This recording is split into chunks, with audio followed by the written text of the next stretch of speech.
How was Rivers? There's no better player than him that you can believe that's giving his all. He's giving it everything he got. And he's talking trash while he's doing it. We will have to tell him time periodically, like, listen, man, that's cool you talking, but we got to block these dudes. Yeah. So, you know what I'm saying? You know what I'm saying? Can you imagine talking crazy? I think it was like Richard Seymour and somebody, we about to go at you. We about to kill you. I'm like, Philip, listen, man, come on. You know what I'm saying? Yeah. Remember that it's that kind of. It's never like just your average Joe Blow. It's just the dudes that he respect too. Because we go back, he'd be like, yeah, I got him. Welcome to Games with Names. I'm Julian Edelman. They're Jack and Kyler, and we are on a mission to find the greatest game of all time. And on today's episode, we are covering Dolphins versus Chargers in the Barn Burner Week 2 match in 2017 with one of the greatest tight ends of all time, Hall of Famer and fellow Flash Kent State alum, Antonio Gates. And we get to talking passing Tony Gonzalez in touchdowns in this game. That's why he picked this game. I passed X, Y, and Z. I remember playing with those dudes on a video game. That was a pretty special moment. What it's like to play in the Elite Eight. We were so happy to be in the tournament. And now I look back, it was the best time of my life. And making the Pro Football Hall of Fame. It don't really sink in like you would think. Yeah. Because it's your life, right? You live in it. And then we get into reading. Uh-oh. The YouTube comments and Apple reviews. And Spotify. On this week's Chill Zone presented by Coors Light. Very exciting. You got to stick around to the very end. Let's go. Games with Names, a production of iHeartRadio. September 17th, 2017. Carson, California. StubHub Center. A Hooper from Detroit is about to make NFL history. Second and goal. Rivers drops back. He finds Gates in the back of the end zone. This is the Breaking Through the Gates game. My man.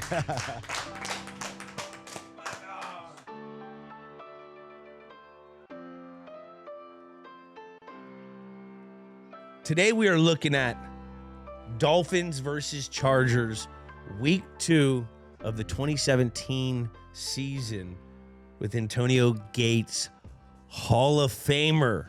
Antonio Gates, Hall of Famer that never played college football. Antonio Gates, Hall of Famer, never played college football, but I went to the same school as him, and he went to the Elite Eight, and they were talking about it for the whole existence of my career there. Antonio Gates, welcome to the Nut House. In one sentence, why this game? I guess it was a home game. Home Because game. we played a game. Week 1 we was on the road. So I guess they wanted me to break it at home in Los Angeles at the time. Break what? The record. What record? The NFL touchdown record. by a tight end. NFL The history of the touchdown game. So, record yeah. for tight ends.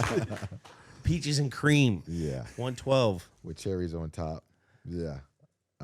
But yeah, man, like it's crazy because when you do something of that magnitude, man, it don't really sink in like you would think.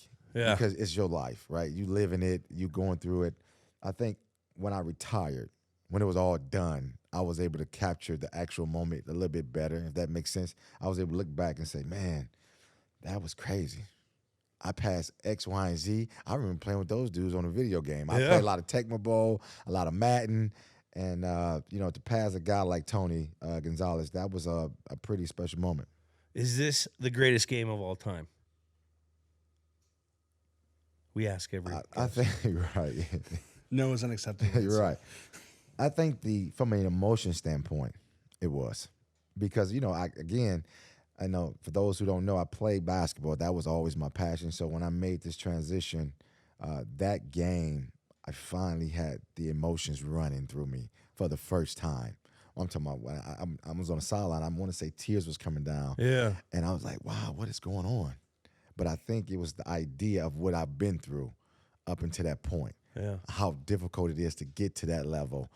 How many days you got to kind of fight through that pain, the hard work, the dedication, the things that is not talked about, right? They only see the touchdowns, right? Yeah. The Monday through Saturday is I like to recall it. So I was pretty emotional after that game because I was kind of stagnant for a long time. You know, when you get, it's like lifting weights. You get to 300 and you just stuck. Yeah. You can't go past 300.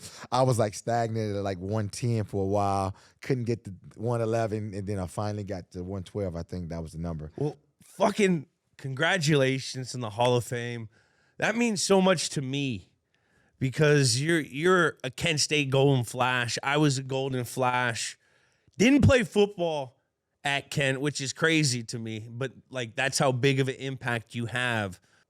Dude, can you explain your story about how you got to Kent State? So I want to ask you about Nick Saban. You go to Michigan State All right. for football and basketball, and then all of a sudden you play basketball or something happens, then you go to what? Can you explain your Right. situation, how you got to Yeah. Kent? Then I was on tour like an artist. Yeah. You know how artists get on tour? Yeah.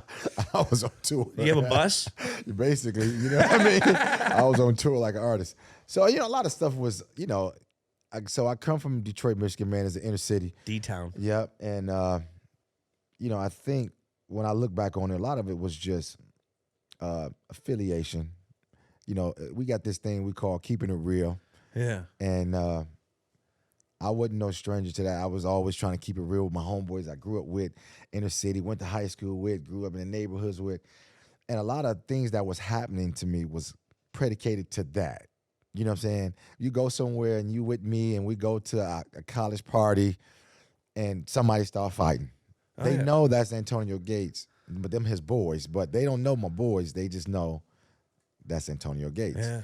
And I think that kind of transpired throughout my college career, and that led me to going from Michigan State to Eastern Michigan to eventually getting to a point where I had to get to Kent State. So I had to get College my of Sequoias. College of Sequoias. So I had to Played get them in a bowl game. So I went to like people don't even know I went to 5 different colleges, man. I'm rehabilitated, just so you know. Hell yeah. You know what I'm saying? So yeah, so I went to 5 different colleges, but reality is that I already knew my destiny was somewhere special, right? So that's why I always strived and kept going. And can't say enough about what it took for me to get to that point where Kent State actually gave me opportunity. Funny story, I get to Kent State, right? And you went to Kent State, so I get to Kent State, and I think that the guys had like a golf outing or something going on, basketball team. And here I am, this inner city kid, man, straight from the hood. I come in, a golf outing, I think I got a Julius Erving's throwback jersey on with chains on. It sounds like forks and knives, and it's making all this noise. And here are these Kent State students, right, student athletes, and they were like sweaters, you know, button-up shirts. And Golf attire. Golf attire. Golf attire. And I was looking, and I'm thinking like, so when I'm introducing myself to all of them, the players, I'm thinking like, wait a minute, why do I feel weird? Why do I feel like odd, right? And I think what happened was at that moment of getting to Kent, it translated to me like, damn, man, this what being a man really is. All my life, I was consumed with the idea of being tough, you know what I mean, being in the streets. Yeah. This is, look at the boys carrying their book bags. They soft, they corny. Yeah. But then I got to a point when I was around the Golden Flashes, that basketball team. I've probably learned so much from those dudes. They probably don't even know that to this day. This is probably, if they see this will be the first time, they would probably really understand. I learned so much from my teammates, my roommates that was living with me in apartments, because they were actually doing things that dictated success, dictated what a man should be. Although I never knew that, I would, because we grew up believing, man, look at this dude, man, he got a sweater on with a button-up shirt. Yeah. Right? That's what we believe in the neighborhood. Archie That's Bunker. just right. Right. You know what I'm saying? Dude, he always on time for class, always. This is the thought process. Dudley Do You know what I'm Right. saying? Right. So being around those dudes, I was able to consume the idea of like, damn, man, it's harder to do this. One of my roommates was in grad school, and I'm like watching them work. And naturally, I'm picking up their habits. Yeah. You know what I'm saying? I'm like, damn, these dudes studying all this time. Dude, where the parties at? We ain't going to the gym? Yeah. It developed me in a way and it shaped me in a way. I'm so thankful for that opportunity because it developed and shaped me in a way and it allowed me to keep growing as a human being. And I'm, like I said, I'm so grateful for that opportunity to be able to be in Kent State. And those dudes, Drew Mintrell, Trevor Houghton, Demetrius Shaw, Eric Thomas, Brian Befford, John Edwards, John Merritt. Dude, I don't want to miss anybody. Even my young dudes, Dre Haynes and, Gates. I had another guy on our team, Gates. I mean, it was so many of us, man. We had so much fun. Anthony Wilkins, a guy that I'm still close with now. But they shaped me in a way because I felt like I went from hanging with guys in the neighborhood, inner city guys, and essentially being with guys who had a vision and wanted to do something in life. And I would always tell them dudes, like, I feel like I'm on a debate team now. Yeah. The way they would act, you know what I'm saying? They were very smart, sharp, but it was, you know how it is playing for the Patriots. It's like the same concept. It's the same thing. And I got to the Chargers, which was funny, and it was still like the same concept. You know what I mean? We were like, and I'm like, these are good human beings, though. Yeah. Unbelievable people. It's kind of like the bumps in the road are what make the Nate journey Gerwig. fun. I forgot about my boy Nate Gerwig and Matt Jakeway. I'm looking at the roster now. Brian Pellegrini, Brian Howard, B. Howard, Hella Brandon Michigan Roach. folks. Yeah, Chris Williams, my man from D.C. All them boys. And hopefully when they see this, they know that I still got so much love for them. Some of the funnest times in my life. At Kent State. Kent State, it's so great that you learned that because, playing football, there's so many stories of the inner city guy that's hanging around with the knuckleheads. Yes, yeah. And becomes nothing. And you become a product of who you surround yourself with. And the blessing for you was to be around those guys. The blessing for me was to get drafted to the Patriots. Because being around those guys, seeing how they, like you said, debate team, everything was about challenging each other, whether it was intellectually, whether it was physically, whether it was a challenge, in the weight room or a challenge of knowing the history of the fucking defensive coordinator. Like everything was a challenge. So you had to bring your A game all the time. Yeah. And that built and made me who I was, which I had that already in me when I was at Kent. I had a chip on my shoulder.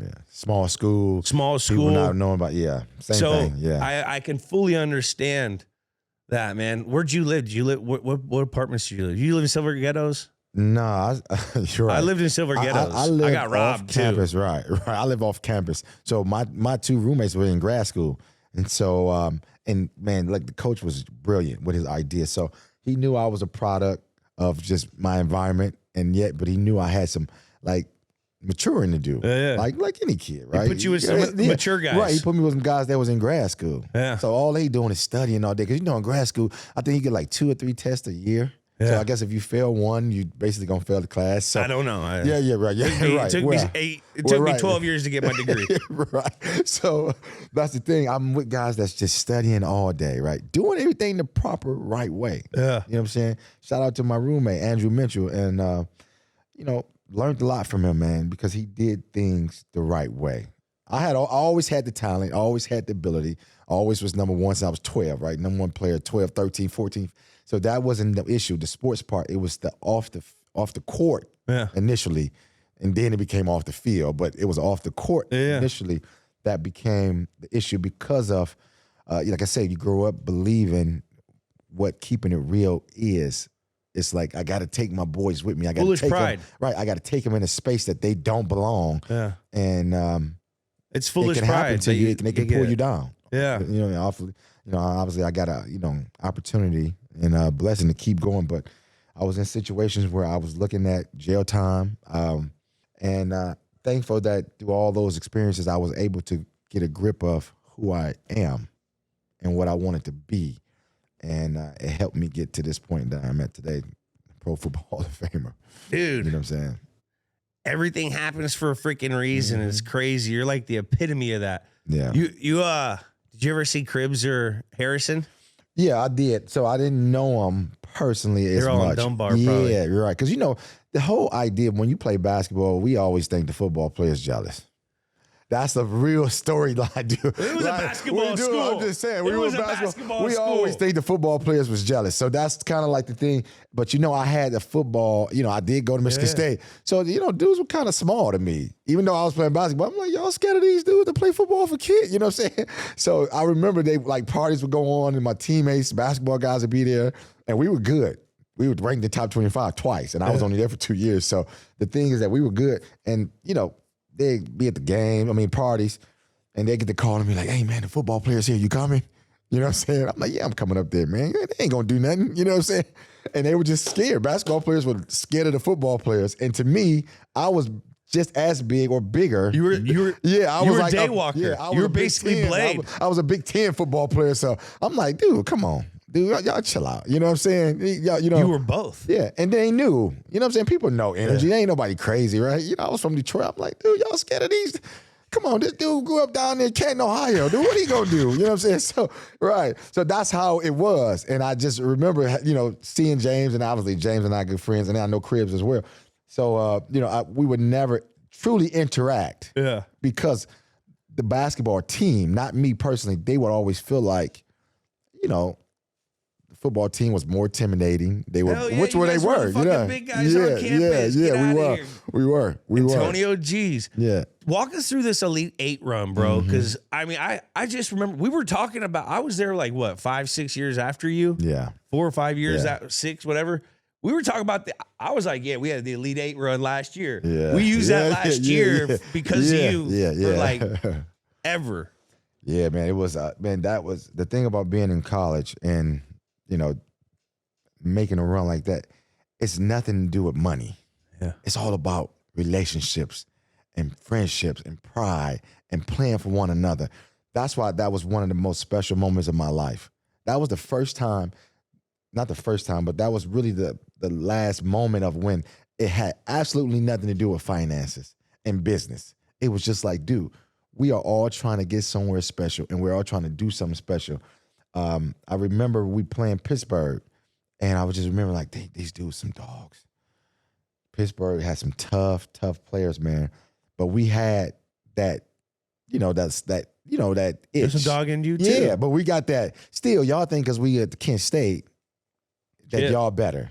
And I'm here to tell you, from going to the Big Ten and making that transition to the MAC, the only difference is that it's just a size, it's a fit thing.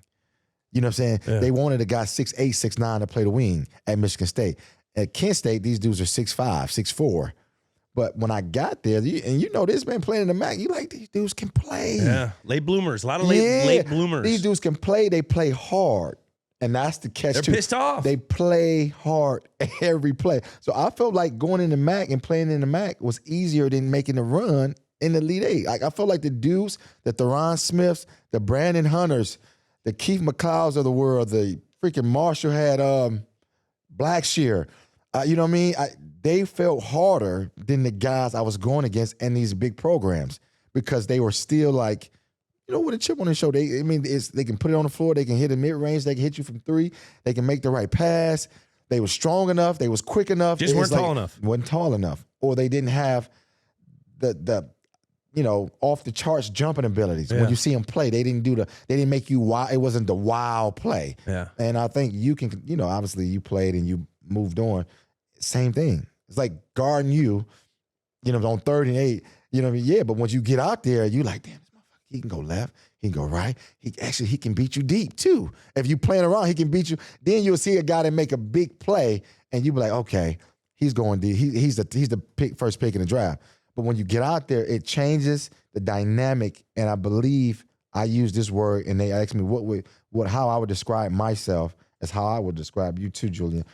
I think we were just ultimate competitors, fierce, bro. Like, dude, we can, me and you right now can probably start playing something, and it'll get real hot in here. Right, that's what I'm saying. So Heated. Fierce competitor, man. That was what I brought to the table. That's why I played the game of basketball. It didn't matter. I made the adjustments as I went. If I felt like you was too slow, I'm going to take you on the wing. I'm going to penetrate you. If I felt like you was smaller, I ain't shooting no jumpers on you. We going to the block every time. We going to pay the fact that you smaller. And that's how I played the game of football. That's how he played. You put a linebacker too slow. Yeah. You put a fucking corner on him, he's too small. Mm-hmm. You put a safety on him, he ain't getting space. Yeah. He can't play me to space. Yeah. Same way, man. That's just what we did to make that run. And I think the beauty of when mid-majors make runs, like the Elite 8 runs, these guys that's growing together for 4 years. So it was like senior, junior. You don't see that no more. Yeah. And now we're going against a guy that's supposed to be a top 10 pick. He's a sophomore. The next guy's a freshman. He was the number 1 player in the country coming out of high school. They got a couple of juniors on their team. But most of these guys, as they get older, they gone. They getting ready to go to the NBA. We was able to develop what they developed before I even got there. Yeah. And then they added a piece. And that was like the missing piece of the puzzle. And collectively, man, we was just, we thought we could have been national champions at that point. Because we were older. First of all, we were older than everybody. Yeah. You know what I'm saying? I was the youngest person on the team, on the starting lineup, and I was 20, my junior year. So, we felt like we could have, we felt like we should have beat Indiana, but they got so hot. Dane Fife and the boys got so covered there. They got so hot, man. They just wouldn't miss. Indiana. So just for our viewers at home, listeners at home, the first round you guys were a 10 seed, beat Oklahoma State 7th seed 69-61. Second round you beat the number 2 seed Alabama 71-85. The Sweet 16 game you mentioned against 3 seed Pitt, you guys beat them 78-73 in overtime.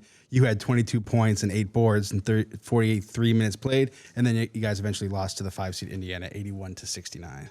Hell of a run. Crazy run. Hell of a run. Wow, I'm looking at that. That's crazy. What comes up to your mind when you see these games? What's the first thing? What game comes? Is just are you thinking? I think about the camaraderie that we had. I don't see a game. I see the people that was in my space at that time. I think about, damn man, this is what it happens when you got the right group of people that's with the right idea, right, and the right focus. We were having so much fun together, man. Even like when we got to round 2 with Alabama, like our practice was like so fun. We were so happy to be in the tournament. Yeah. So we were like just enjoying the moment. And now I look back, I'm like, dude, what's the best time of my life? That was probably the spark, other than going into the Hall of Fame now, that was the spark of my athletic career up until this point that just happened. Man, I'm looking at you. You're touched, man. Yeah. Making me touched. Yeah. Feel like got a little hair on the back of my back hanging up. Who is I was watching this documentary on you. It was like back in the day or something. It was like old. And who you played against Harrington? Al Harrington, that's my guy. Al Harrington, and you kind of punked him? Yeah. Well, but Al Harrington's number 1 player in the country coming out. I know. You really can't punk Al Harrington. That I wouldn't say that.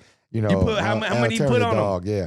It was just that the fact. How many that, you put on him? He was. This is a Hall of Fame. See, this is Hall of Fame answer. Yeah, right. This Hall of Fame answer right now. That's my man, though. You gotta learn I still see too. Al, periodically. He lived out here. He moved to Texas, I think.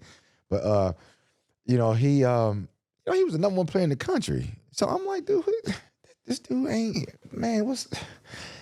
If he number 1, what am I? You know what I'm saying? But that was just I grew up watching the Bad Boys. Yeah. Isaiah Thomas, Lambeer, Rick Mahorn, Dumars, Vinny Johnson. So our whole philosophy is that we're coming in. That's in your heyday You're too, right, as a kid. We're coming in to see if you got some toughness about you.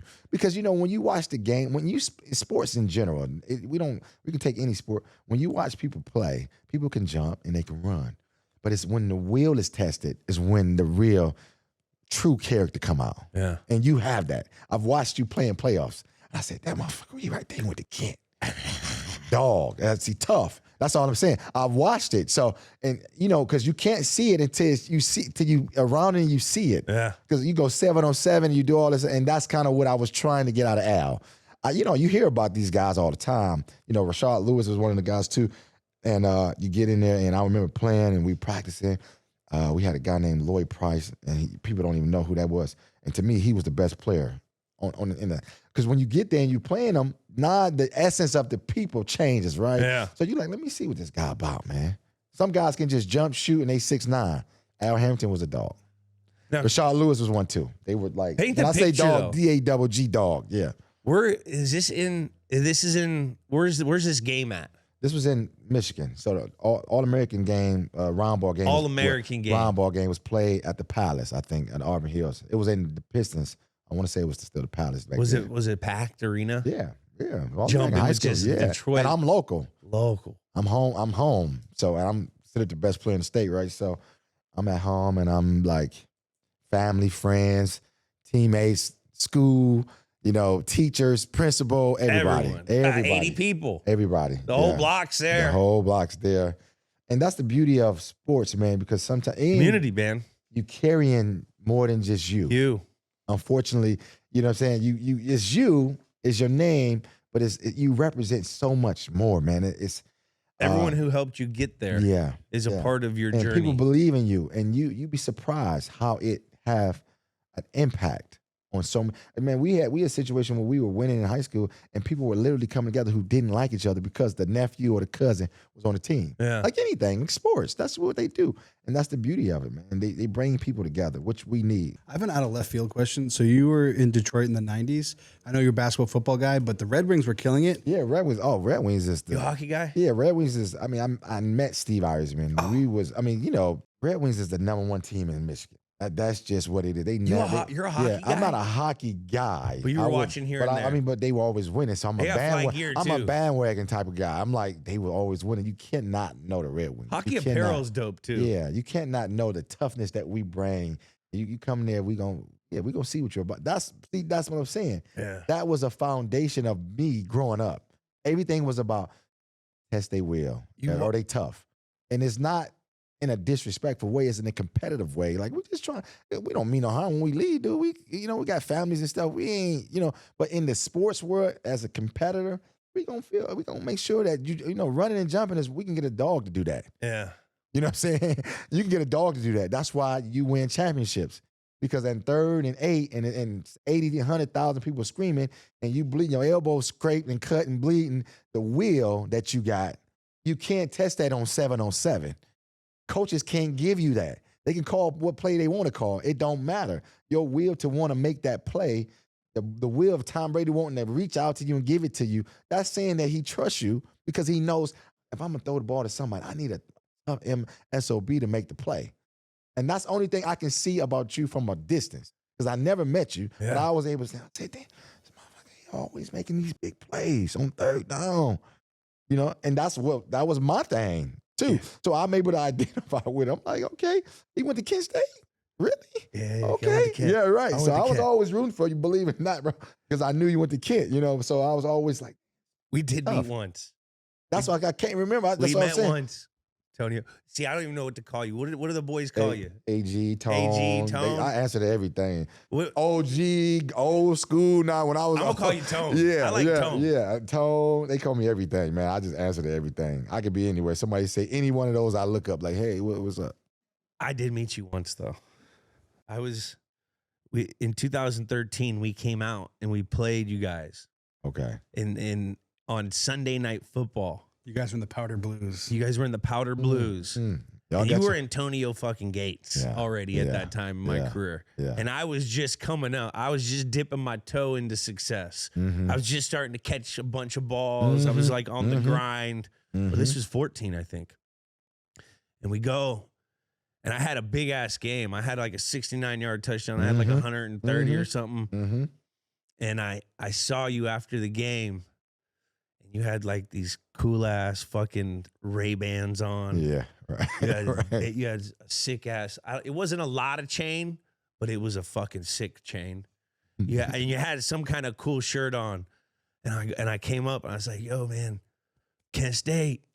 And you were in a different zone. You were leaving, and you're like, man, go Flashes. Yeah. And you gave me one of that, and you said, I respect you, man. And you walked off. I was like a little kid in the candy store. I'm like, oh shit, Antonio Gates knew who I was. Yeah, I knew who you were though for sure. It was 100%, crazy. Yeah. But I tell that story, and people are like, what time? It was a night game.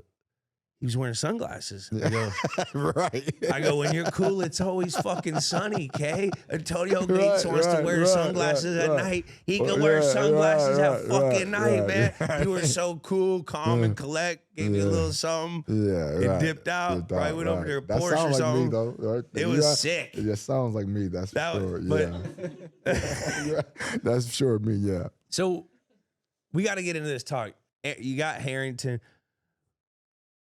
This game that we're about to jump into, you pass Tony Gonzalez, who was also a hooper at Cal. Can you beat him one-on-one? And what? Basketball. Yeah, we were different kind of players. One-on-one. Yeah. Right now. Yeah. in primes if we had AI where we could prime you so out. So quick story, right? So we was in a Pro Bowl together and we were supposed to play 1-on-1. Oh, what happened? It was set up. He showed up in flip-flops. He showed up in flip. Yeah. He didn't know. See, knows. he don't have that. See, that's that Berkeley. But he's a different kind of player, though. Yeah, yeah. I love. but he knows. I love it. Yeah. I love. But the players we know. So everybody else it's the media is one thing, and the instrument of what everybody's saying from a social standpoint is one. The players we know. You know what I'm saying? I know. You know what I'm saying? I was a scorer, so it didn't make sense. I averaged 20 points. He was a rebounder, like finisher, slasher type of player, which doesn't. I'm not discrediting that. No, I was the guy you had to stop to win. It's very simple. It don't get no It's simpler a than circle. that. That's a circle guy. You stop this dude, you're gonna win. You know what I'm saying? It wasn't like you got in here, he can go laugh and he good rank. That wasn't my scouting report. No. GATES, circle that. We stop him, we win the game against Kent State. It's very simple. That ain't what we different players. You know what I'm saying? So I don't want to oranges and apples. You can't really. You know what I'm saying? You can't do it. I had to ask. I had to ask. I mean, it was only appropriate for this game. Yeah, we just with different players. When people ask me all the time, I say Antonio Gates, man. Yeah, we different players. You know that. We different players, man. Yeah. I know, but I say that. Who else? There was that big argument recently that football players and basketball players, which seen that, yeah. What's your take on that? Well, you know. What football players that you played with you think that could hoop? Right. And what basketball players you play with think that in the league that could play ball? I think good is good. Tough is tough. Yeah. You can go play on the court. I can't play on the court. But you I'll can't play right now. No, but you can't play. But I'm saying I'm playing AAU for 3 but you years. probably I'm a can't football play. player. But say Allen Iverson can go play football. That's what I'm saying. Because he's tough. This is what I'm saying. If you give me a tough athlete, he's going to prevail because he's a competitor. Yeah. That's just what it is. I got guys in the football league, in the NFL, on my team, that's phenomenal athletes, but they're not tough. I got guys in basketball that's phenomenal athletes, and they're not tough. And you do what you do with those guys who are not tough, you put them in places to excel. Tough dudes, you ain't got to do that. You put them in the game. Yeah. Simple. Put him in the game. He got to be out there somewhere, slot, X, Z, F, wherever. Get him in the game. He's going to excel. Some guys, we got to draw this play up for him, man. Yeah. He ain't going, got to get him going. Gadget guy. We got to get him going. Let's run this deep over. He's athletic, but right, he's athletic. We got to get him going. Got an overzing him. Hey, you know what I'm saying? And that's how it is in basketball. Some guys you got to run screens for, get him off 2 screens underneath, get him a couple of threes, get him going. They can't guard you, bro. I'm telling you. You got to tell him they can't guard you. Yeah. Some guys, you let him play, and he going to know this dude can't guard me. He's going to dominate the game from the get-go. And I think that's the difference. It's like the best ones are the ones that can do both. They are physically athletic, and they're tough. Those are the ones that excel at the highest level. Then you got ones that can excel, and then every now and then you feel like, a little fork in the road comes up because they're not as tough. And we've had that. We have receivers that when you watch them, you like, this is crazy. But you start jamming them, they start hitting, Traffic, and then now he like, he stopped running towards the ball a little bit. His arms get a little short. We call them alligator arms. Alligator arms. Right. So now all of a sudden he ain't catching the pass. He ain't going across ball the middle. In the air, can't judge it. Right. But all the tough ones are the tough ones. All the good ones are the good ones. So the comparison, it's like, because we grew up playing everything. Yeah. I did, at least. My generation in the 80s and 90s, we grew up playing everything. We were tough on the football field. I was a competitor there. I was a competitor on the court. I was a competitor in 2 square, 4 square, dominoes, spades. You know what I'm saying? Corner. Jump rope. We started we can jump rope, and I'm trying to win. Double Dutch? Double Dutch. I'll get up in there. You're right. Get in there. So that's all I'm saying. So the competitors is essentially is who excels. And everything you do, the tough competitors, because they competing. Yeah. You know what I'm saying? When you got there, I'm sure you probably was thinking like, damn, this dude can run. He's 6'5", they can run.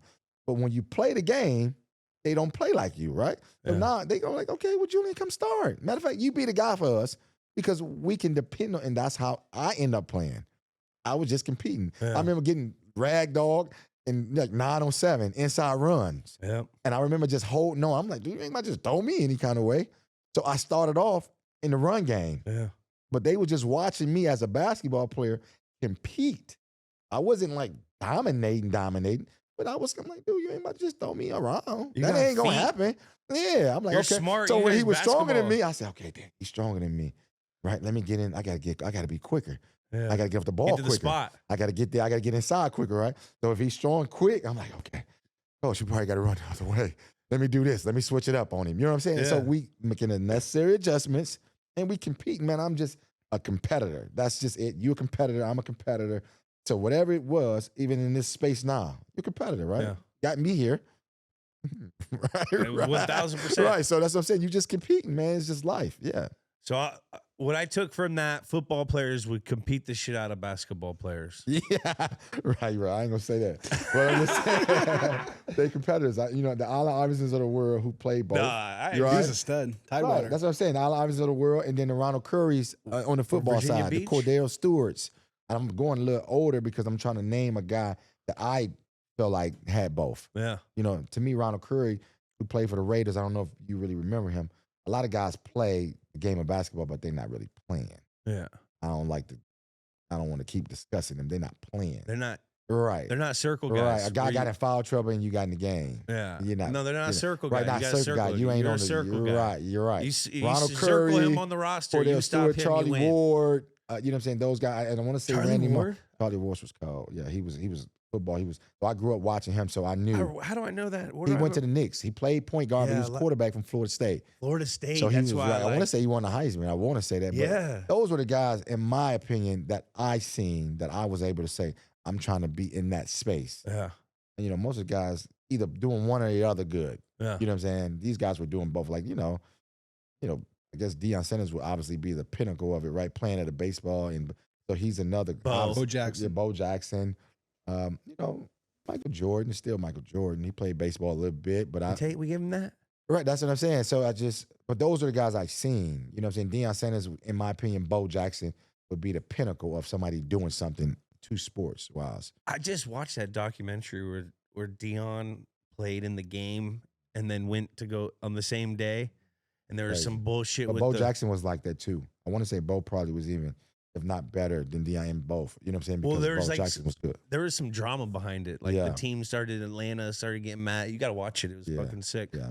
Let's just jump into this competitiveness, because when you were talking about that, and then you went into how you transitioned into a tight end. For me, it was every day was a competition with myself, because I would see the other guy who was a polished technician. I saw Wes Welker in his prime and how he was running routes and shit. And I was like, man, if I think about that, it's going to kill me emotionally. I got to think about how do I make myself better. So I would always every day, I got to do everything this right. I just got to work on this. I got to work the top of my route, because I never felt it before, just like you. Walk me through how you transitioned in that first training camp, that first, whenever you got there, the mini camp. Talk me through that, because I couldn't even get into a fucking receiver stance, bro. I watched my rookie mini camps. Right. I watched my rookie mini camp recently, or a year ago, and I'm sitting here looking like the Hunchback of Notre Dame, trying to take off on a fucking release. Walk me through how you transitioned, because you didn't even play the goddamn sport. Yeah, right. What, dude? You know what I'm saying?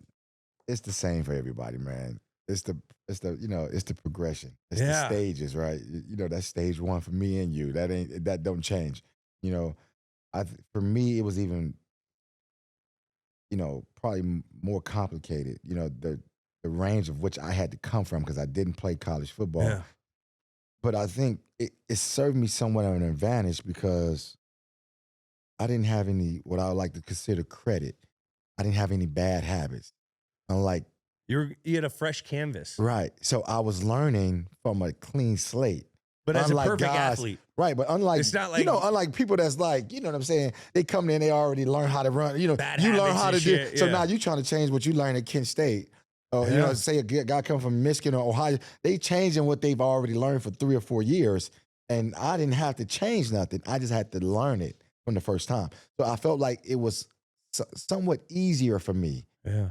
Like credit. It's better to have no credit than bad credit, right? So it was I felt like it was a little easier transition. Now, it wasn't easy. I just felt like it was easier. I couldn't get in the stands.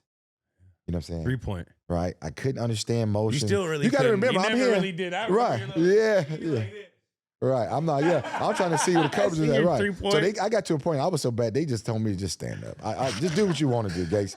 Yeah, I would stand up at the end of the line. Yeah. And I would do whatever because they got to be worried about what I'm doing at this point. While I'm worried about what they doing. So yeah, it got to that level. But the idea was, I just remember watching who I thought. Like when you said watching who I thought. Who was your guy? I mean, we had a guy named Eric Parker who played receiver from Tennessee, and he was our starting receiver. And obviously, we had Keenan McCarter who came along. But Eric Parker, to me, initially was a guy who ran routes to the T. Yeah. Dropped his weight.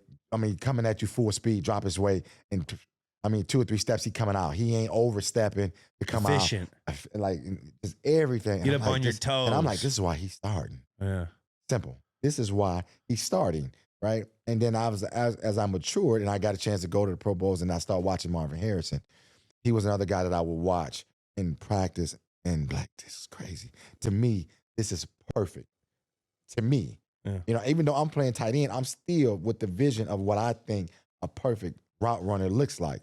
And I think that's how I seen it. I wouldn't like watching, and obviously I grew with tight ends in my room, the guys who were before me, but I was learning from them how to be a professional. Yeah. So we had the ultimate professionals for the Chargers. That's the beauty of it. I was learning from guys that was in my space, and I was just like, okay, he's taking notes. He's doing this. He's making sure this is on. Okay, his footwork. Okay, in the run game. How? Okay, get your inside hand inside. Get your foot down. Get them foot in the ground, or you're gonna get through around. They too strong. These are 5 techniques. You know what I'm saying? Back then, it was a 4-3 defense. So it wasn't the stand-up line. It was a guy, his hands in the ground. Dirt. He was 295. They was trying to stop the run back then. You know what I'm saying? So it changed to a 3-4 as we got going. But everybody was playing 4-3 when I got there, and I had an end pretty much every time. Yeah. His hand in the ground. So I remember saying, man, I got to get my feet in the ground. I got to Who put were them the in the ground. ends? Who were the early ends? Huge. I mean, back in the day, I remember, come on. I'm going over in my head in your division. Yeah, we had some. But like the hand in but the they dirt. were like the big run stoppers, so they wasn't the major playmakers. Yeah. Now Edge guys setters. are sacking, and you know what I'm saying? Then the 3-4 came, and then you got the Merrimans, and then the Vons came, and all the other, the Marcus, and all those guys that just come around the edge. So now we're trade blocking now. Yeah. We trade blocking to the backside. We leaving the end. We leaving the sandbagger for the fullback. Before that, it was just those 3 guys was in the box, and it was those 4 down linemen. And I mean, I had him. He was in a 7 or he was in a wide 9, and he was mine. And it was just, dude, I used to be like, y'all, why you keep helping this guard? You know what I'm saying? Because he had to.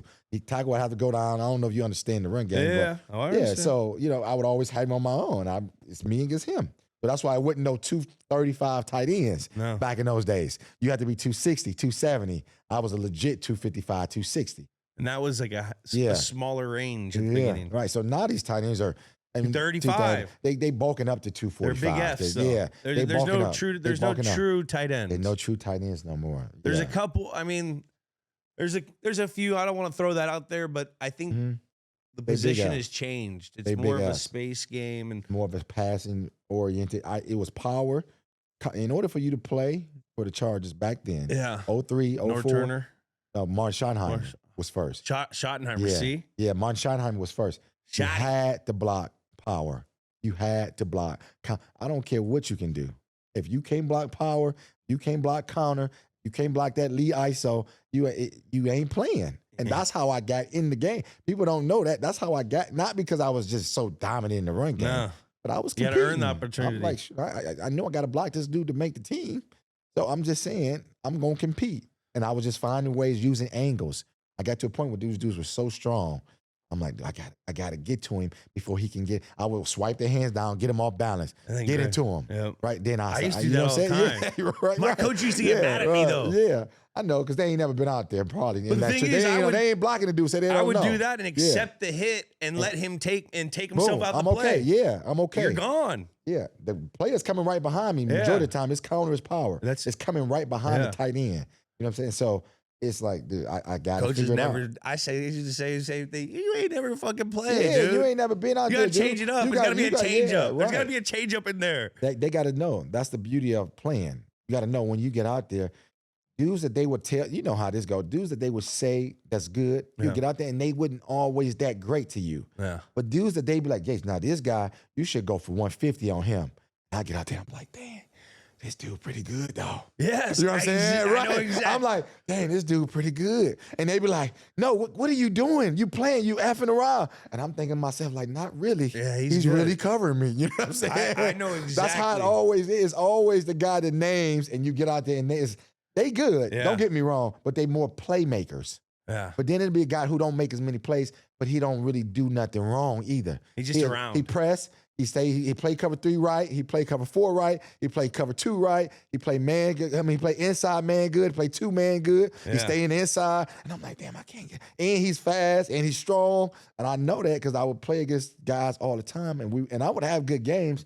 But I'd be like, man, I worked my ass off for this. Excuse my language, Yeah. but You you know what I'm saying? Okay, yeah, you know, I've said fuck. you know, You don't swear? yeah. I mean, you know, when I'm at home, I do whatever at home. You're not like Phillip Rivers. Yeah. Like, gosh, dumb and Oh gum. no, ain't nobody like Phillip, man. I'm a doo-doo. Yeah, no, What the- nobody like Phillip. What the fuck's Yeah. he say? Yeah, get your ass lined up. Oh, he's That's so many words.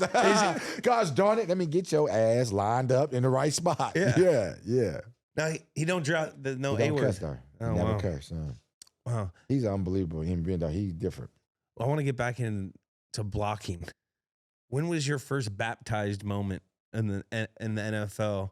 One of these, it could have been training camp, or was it in a regular season where you're like, oh, this blocking shit is a little tough. Yeah.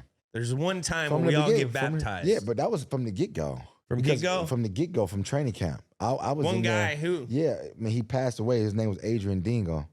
And we from Clemson. R.I.P. Yeah, he passed away. Adrian Dingo, he from Clemson. And I remember he was an Ian. And then I remember going against him, and I never had heard of his name. Never knew who he was. I've been playing video games forever. So I know people, you know what I'm saying? Yeah. I'm like, who is this dude?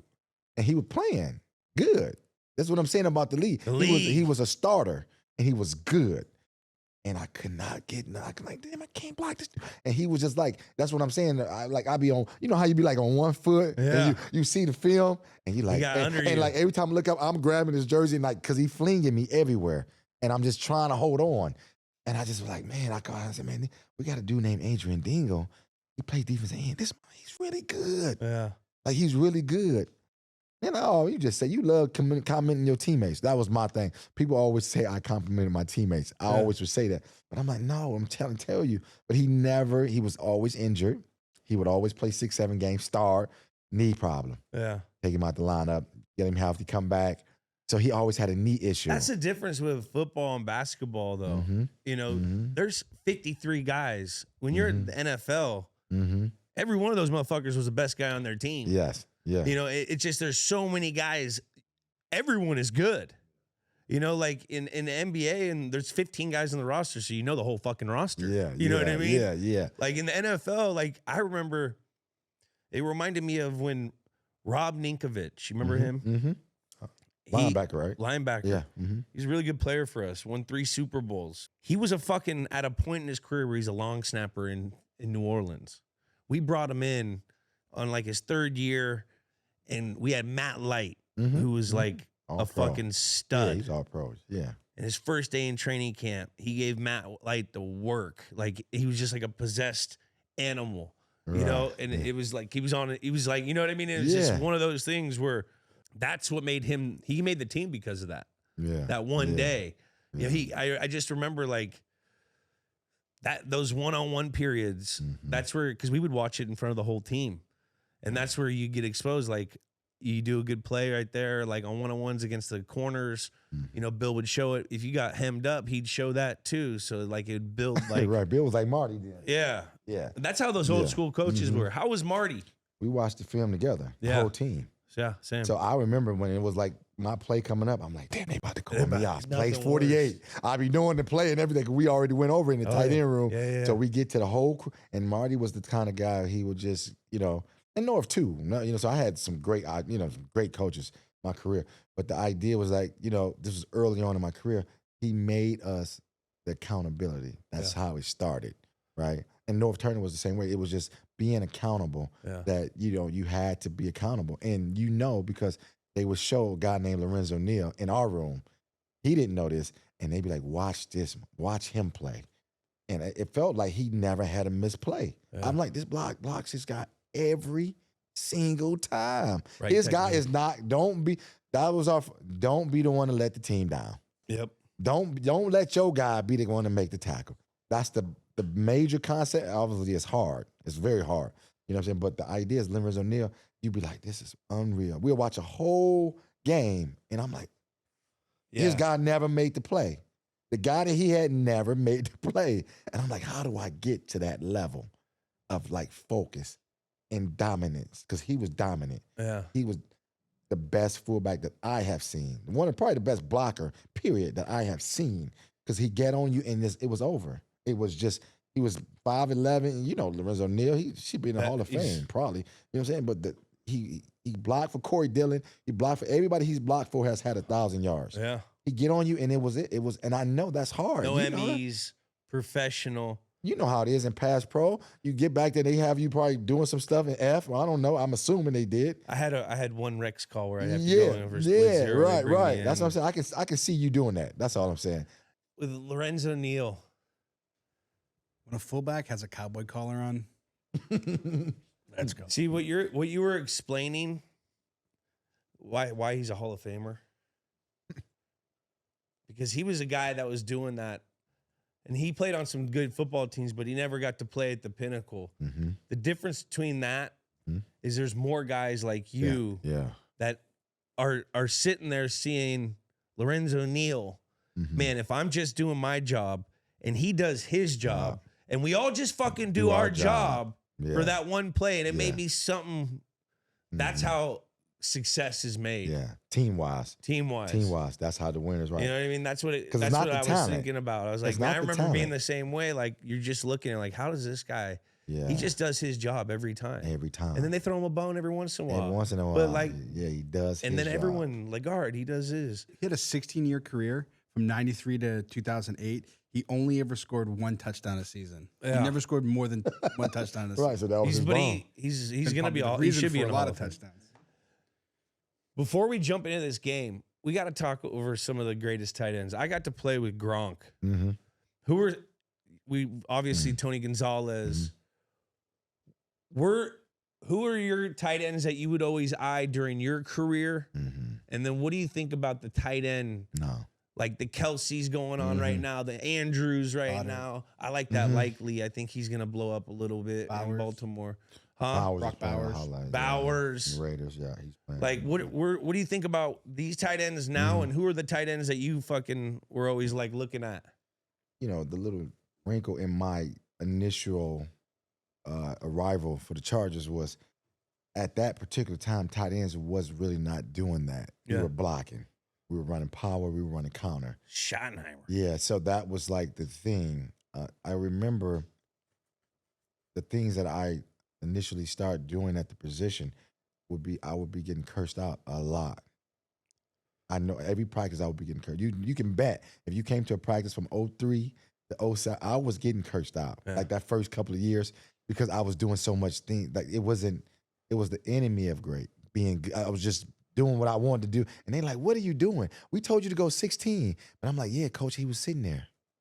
So I went 14, and I came in across his face. Right, so that was my philosophy. But you didn't know. But you didn't know conceptually that you had to go 16 because there was a guy at 4. Yeah, and you guys were leveling this guy. You weren't there yet. I wasn't there yet, but it was more so in basketball. I was always taught to get away from the defender and create space wherever he was at. My goal was to turn your hips and get you moving in a different direction for me to get my shot off. So I had that naturally. Yeah, that was just my thing. I didn't care what the right way. It could be a slant. If it's a 3-step slant, I know once he turned his hips, I'm coming in there. Yeah. So I know you guys. So if I know you doing 3-step drop, I know I got time to play with him sometimes. I'm not going to take 3 steps. Yeah. Based on who it is, right? Some guys ain't going for it. Some guy, I got to just act like I'm doing something and get in there. Depends on what the situation is. I would get cursed out so much. Yeah. Everything that I would do was, no.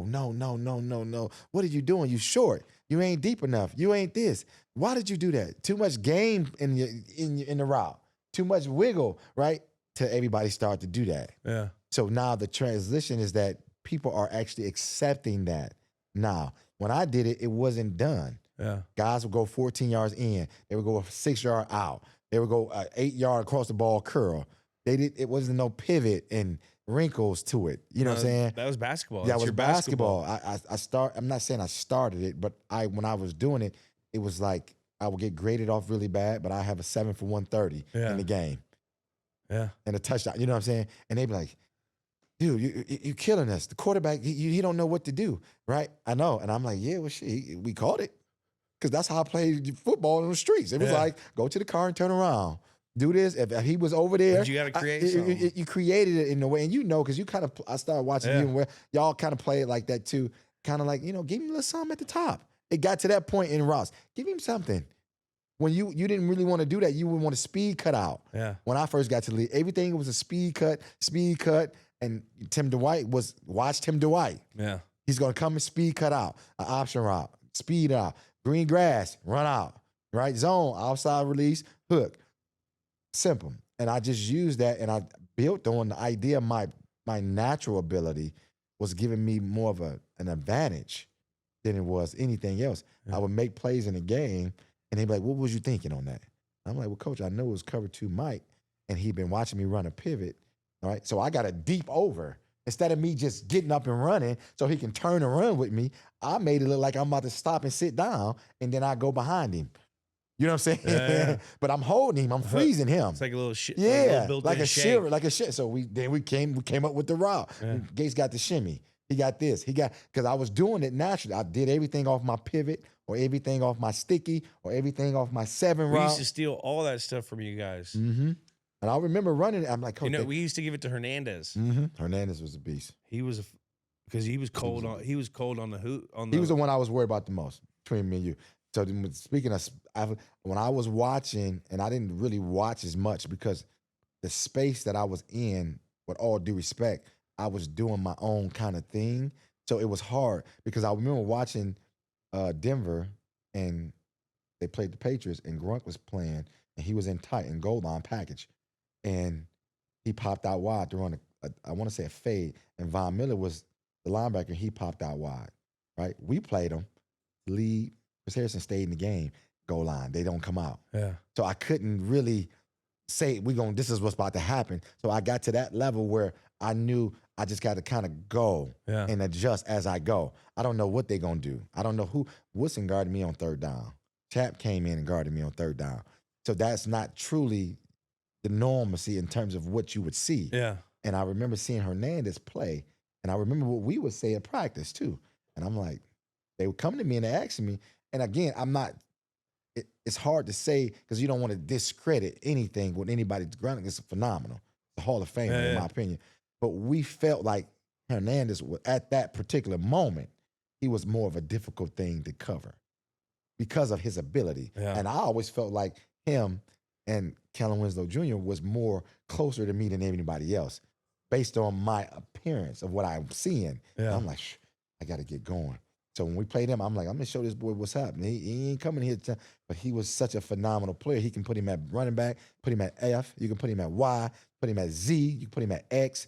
And that's kind of what we really did. Essentially, I was everywhere moving around. Yeah. And I just think of myself, I said, I know what y'all keep saying, but I'm telling y'all who I think is I need to worry about. We used to watch a lot of your stuff and give a lot of those things to him. And I watch a lot of your routes, and I watched Aaron. And he was a technician in routes. But he also knew he was like a football route runner. Because there's guys that are basketball guys that know how to get open. Yeah. And there's your technical football guys that just know, like, they know movement and stuff, but they also get their depth. He combined those. Yes.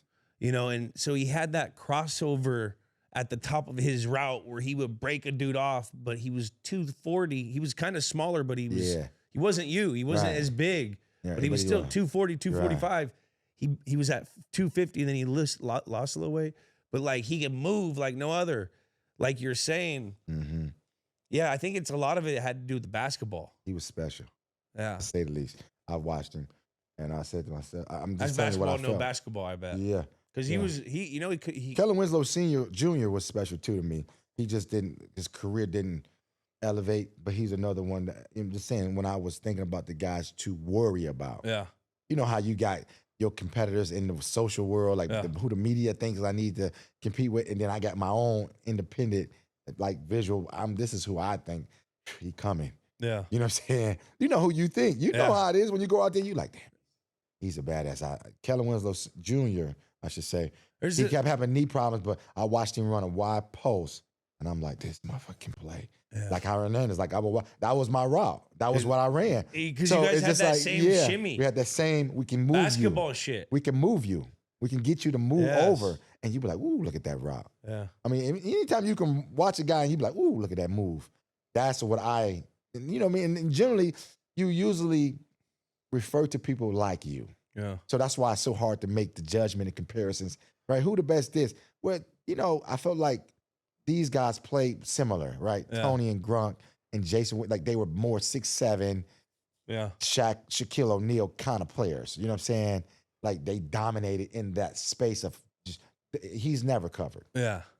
You know what I'm saying? I've seen two guys in a playoff game against Grant, and he still threw it to him, and he still caught it. I'm like, golly. Yeah. They just throwing it up, but I'm like, no, that's hard to do. It's hard to do. They know they going to him, and they own him, and It's he Shaq. still That's exactly what I'm it saying. is. So he's that kind of player. I was more like, get me in space. Who are you then? You Kobe? Nah, I would be like, right. I would probably be like Olajuwon, if you make sense. If that makes sense from a comparison standpoint. Yeah, I can make you miss. I'm gonna make you look crazy. I can be big if I need to. But you can also. But I want to make you look. I want want to come and we want to watch film and they be like, watch this move Gates put on him today. That was kind of how we seen it. Yeah. Like, look at this. Watch this pivot route. Right. That's how that was our high fives. Yeah. You know what I'm saying? When you made a guy move off his spot and you got separation, he looking over here and you going this direction. Jockstrap route. Yeah. He You left know, his you had jockstrap. it. Yeah, we know. Yeah. Yeah, you had the same kind of concept. That's what we had. I didn't have basketball. But I used to call it like a jig almost because there's like it's like a, you know what I mean? There's like a thing at the top. It's a crossover. So it's basically. Do you see some of these wide receivers actually doing crossovers now? Yeah. You ever see some of the footage of that? Keenan Allen, a guy that you played with, Oh my God. he did a lot of that at like the line of scrimmage, I feel. Was he good at hoop? Yeah. He was good at hoop? Yeah. Right. Yeah. But that basketball is huge. Mm-hmm. Is there anything better than basketball in March? The buzzard beaters, the Cinderella teams making a run, David taking down Goliath. It's what makes this tournament so special.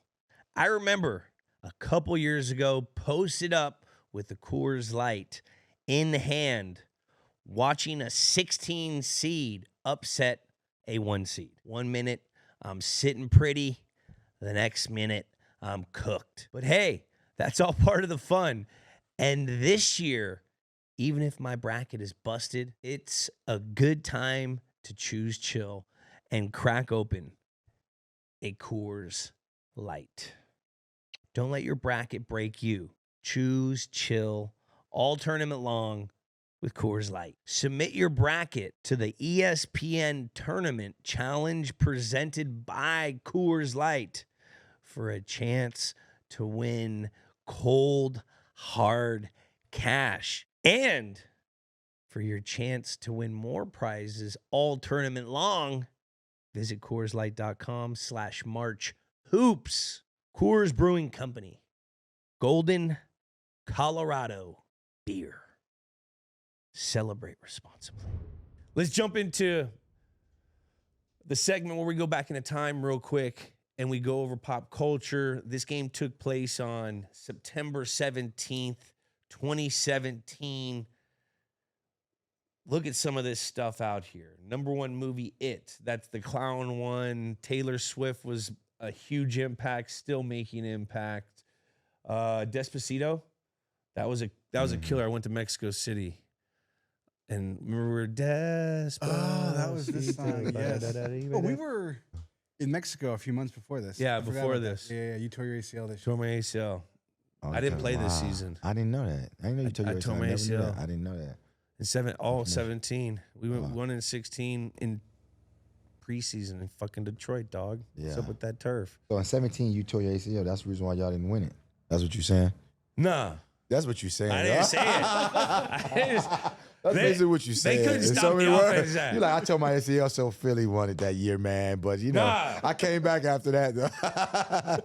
Right, that's what he said. No. That's a good one, though. Well, yeah, that's cool. That's a good pat on the back. I told my ACL, Kent State flashes. 50 neck. I'm about to give you 50 necks. They did that at camp back in your day. The 50 neck. They told my ACL, so we didn't get it done that year. But, you know. They had like 8. Tom threw for 500 yards in the Super Bowl. Yeah, I know, but they didn't win it. So that's what you're trying to tell me. I didn't say that. Yeah, it's reality. I'm just speaking facts. I'm saying it. You didn't say it. Yeah, you said. I told my ACL. I said I never knew that, and I was like, oh, okay, that's the year y'all didn't win it. Yeah. Right. That makes about right. That's about right. Right. Now you got it. Next year. Now you're right. No, see what I'm saying? Right. Dude, you're a tough What was it? Play. Yeah. What were you doing in 2017? 2017, I was contemplating retiring because I think we were making the transition. It's funny because I needed one more touchdown to be done in LA and in San Diego. Yeah. And they were we were playing the Chiefs. And I had to catch 2. You know what I'm saying? To break the record. And I ended up catching 1. They were chanting, you know, once we got in the red zone, and I couldn't. So it forced me to come back for 1 touchdown, right? And I remember meeting with Anthony Lynn, and we talked, and they were talking about this whole pay cut thing. And I was like, I need 1 touchdown, coach. I can't take no pay cut. No, not this time. No. Maybe another lifetime, but not this one. I still remember that, though. So that's how I know we were making the transition from San Diego to LA. And I played the year 18, and then I ended up breaking the record. I'm going to say 18. And then Hunter Henry, who was supposed to take over, who was now a Patriot, he tore his ACL in training camp in 19. So that's why I got 2 extra years out of my career. Because I would have retired. Had I caught the second touchdown, I would have broke the record. It would have been like 213 or something. And then I would have been just done. We was coming to LA, and because they was going to ask me to take a pay cut, right? And I was in my last year of my contract, and that probably wasn't going to happen. Yeah. And then, boom, it would have been. And then they would have had, obviously, the leverage would have changed dramatically because I broke the record. But by me needing 1, I knew. I tied the record. So I only needed. Yeah, I tied Tony's record, and then I only needed 1 to break it. And I was like, well, you know, we met for hours and hours. And I remember Coach coming to me talking about, you know, he flew into Detroit, and I was like, I don't think so, Coach. You know, I got a lot of, skin in the game. A lot of sweat, tears, and pain, and a lot of arthritis is going to be for this. Not me. I'd like the ultimate charge. Why are you asking me to take? That's how I felt. It wasn't nothing personal. It was great. The conversation was great. The situation went great. It was a very smooth transition to the season. That's what people don't know, though. Yeah. You know, the business part. The business part of it. When them teams come asking for that money. Yeah. And that's we what all got doing. an opinion on that. So we were coming in LA, and we were dealing around, and we were at Carson. We were at Home Depot Center. We were playing like at a little dome, but it was cool, man. It was like an NFL team. But it was cool, though. It was I want to say soccer field, right? Yeah. It was cool, though. It was like, it was always packed, of course, right? So, but it was like everybody was like on top of you. And it was cool, though. It good was grass, too. The training camp part, the facilities and all that, we were adjusting based on like certain junior colleges and stuff. So that was a struggle. From the training camp perspective, no ice tubs. Yeah. We had to kind of create Facility them. was dog shit. Yeah, so we had to create them. Not So enough. that training camp was rough, but it was that was the transition part. And I was surprised how well Los Angeles welcomed us, because I always felt like the Chargers, the Angels, the Clippers were always like the stepchild. Yeah. They're just like natural, because they not, the Rams and the Raiders and the Dodgers, the Lakers are the first, what I mean? That's the breadwinner of the, Los Angeles community. But they welcomed us with open arms, man. And was a very, very good experience for me, man. I had fun. I enjoyed it. That's sad, It was sad but cool, because I loved San Diego and that whole thing. I played there twice. Yeah. And it was a horrible stadium. Yeah. Awful. But it had a charm about it. It was like tucked up in that hill. Like there was like a presence about it. Like it was such an old stadium where it felt like there was really good grass. I remember you guys had pretty good grass at the end when you guys weren't sharing. We weren't sharing, yeah. Like I felt bad for the San Diego people, but it's exciting right now, especially with what you guys brought over to LA and to what they've become now. You know, it's this Harbaugh thing, that's exciting, huh? It is. I mean, think about what he's done in a year. Yeah. And I know it's hard to get to the postseason, and it's very hard, but it's more so what he's did it with. He's done it with when you change every skill position player. We got both our receivers going, tight end going, our running backs are going. They are all new. That's, man, I think Herbert's going to blossom this year. Yeah, a ton of respect for him. We love him here in Los Angeles, and he's always been here. So, he played with the Chargers, and he was in Stanford for a while. So, and he's won everywhere he's went.